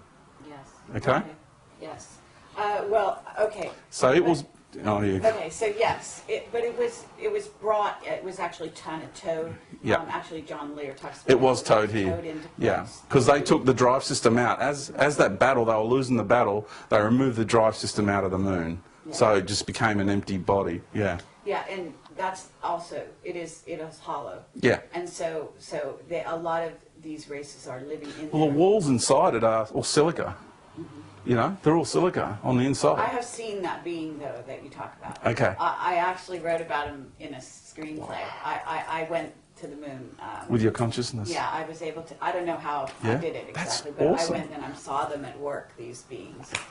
There's more than one. There's greys and there's But the one with the powerful being you Yeah, described yeah. is exactly Yeah. what I saw, and they actually are several of them. And they wear this this peaked cloak thing, and they actually are able to materialize things with their minds. They Yeah. link up. They're very I saw them powerful. Standing in a circle and linking up and using their minds to create these structures on the moon. Anyway. And they've created a bioorganic computer on the moon, which is the internet that all our minds are plugged into, because our mind is a software package of the brain, right? And it's it's our interface, okay, with this domain, with this reality, and it's where our lower ego resides, is in the mind construct, okay? So all our minds, whether people want to admit this or not, are all plugged into this net that emanates from the moon around the earth and is the mind matrix. It's an invisible internet. And because our brains are biological transceivers, they're biocomputers in a way. So a lot of our thoughts are not ours. People don't realise that about themselves, and you know, some people find that uncomfortable, and some people will admit to it. Some people have worked on it very hard and have reclaimed much sovereignty over their minds. But occasionally you get a thought that creeps in. You think, oh, that's not mine. Where'd that come from? You know, I still have it happening. You know. That's actually really important, though. People have to acknowledge, have to understand that discriminating between what's your thoughts and what's that. And what they have is this AI studies the whole of the human psyche. So, you know, they're studying us every moment of every day. They're learning everything they can about us. Right. Yes. Well, actually, I mean, we don't have a whole lot of time. No. The AI, there's also an AI that's embedded in the Earth here. Yeah, it's in Pine Gap. Okay. So. Yeah, it's a little brother of that. Yeah. Yeah, it's like a gift. It was given as a gift to the ruling elite. Oh, you can use this version of it. We'll let you build it, but they'll restrict to what extent this thing gets constructed. Everything is restricted. You know, the whole scientific paradigm is restricted. That's also another thing which the military elite are also using. being manipulated by it. Oh, totally. That's the other thing. Yeah, You know, they are. These people are not. They're all contained in paradigms, and they don't realise it. Yeah, yeah. So it's very, very fascinating. Yeah. And that moon is the ball and chain around the feminine. I mean, I haven't, how long we got? We got 5 minutes? Yeah, 5. All right, I'll do it quickly, right? Okay, so it was brought here because of the energetic connection this thing had with the earth and all life here. And it was synchronized with the reproductive cycles of the feminine. It was put into sync, because prior to that, the reproductive cycles, the menstrual cycles, were coordinated or synchronized with the 28-day rotation of the sun, right? When the masculine and feminine were more harmonious in nature.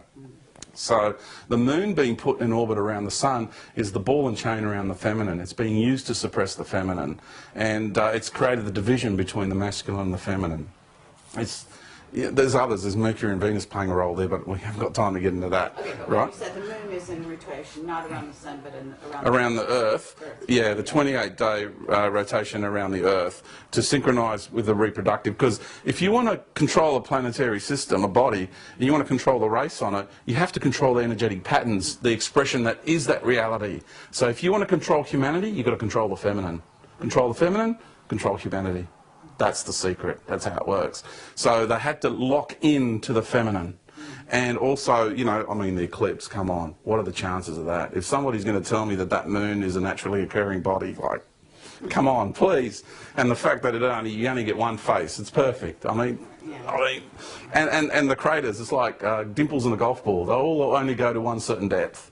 Like, come on, you know? I mean, I don't know. I don't know what's going on with the scientific paradigm at the moment, but They're asleep. So anyway, Well, we haven't even talked about Mars. yeah. When I went to oh, that was really crazy. Yeah, I got summonsed by the matriarch on Mars. It's the irony of it all, because here we have a masculine energy that's controlling the feminine. On Mars, you have a feminine matriarchal reptilian woman or being controlling life on Mars. It's fascinating. The dualistic constructs, and so many beings that were on Mars are incarnate on Earth. It's incredible, you know, how many are here. And then you can go to Saturn, and Saturn's got more the false light, you know, the Great White Brotherhood. Have you heard of the Great White Brotherhood? So many people have. That's the local council headquarters for that, because the Earth, Moon, Mars, Orion Nordics is one level, is more one level of control, and then you've got the real high-end, more sophisticated level, more high-end 4D level, more spiritual high-end 4D level of control, which comes from via Saturn. Yeah. Yeah, well, there is some key with Saturn that I've been Yeah. trying to track down. Yeah. So if you know The Great anything White, about it's the local, I'll say it's the local headquarters of the Great White Brotherhood, like your regional council headquarters in our solar system, and that's the last level of that's control. The Nazi, that has to be where the Nazi through line's coming from. Yeah, Nazis, yeah, it's both. It's both Orion Nordics and that, yeah. Yeah, right. But it's a higher level than the Mars Orion Nordic one. It's just it's a more spiritual level of control. Yeah. Okay, so George, this is amazing. Yeah. Obviously, we should keep this dialogue going. Yeah. We'll reconvene at some point in the future, I'm sure. And so we encourage everyone to join us, to listen, to see what resonates here. And hopefully we've captured all of this and we'll be able to put it out soon, okay? Yeah, So thank it's you lovely. very much. It's very Yeah. lovely to talk to you. It's an honour, thank you. Yeah, likewise. Yeah. So we'll pick this up again. Yeah. Just remember how powerful you are. Just remember that, please.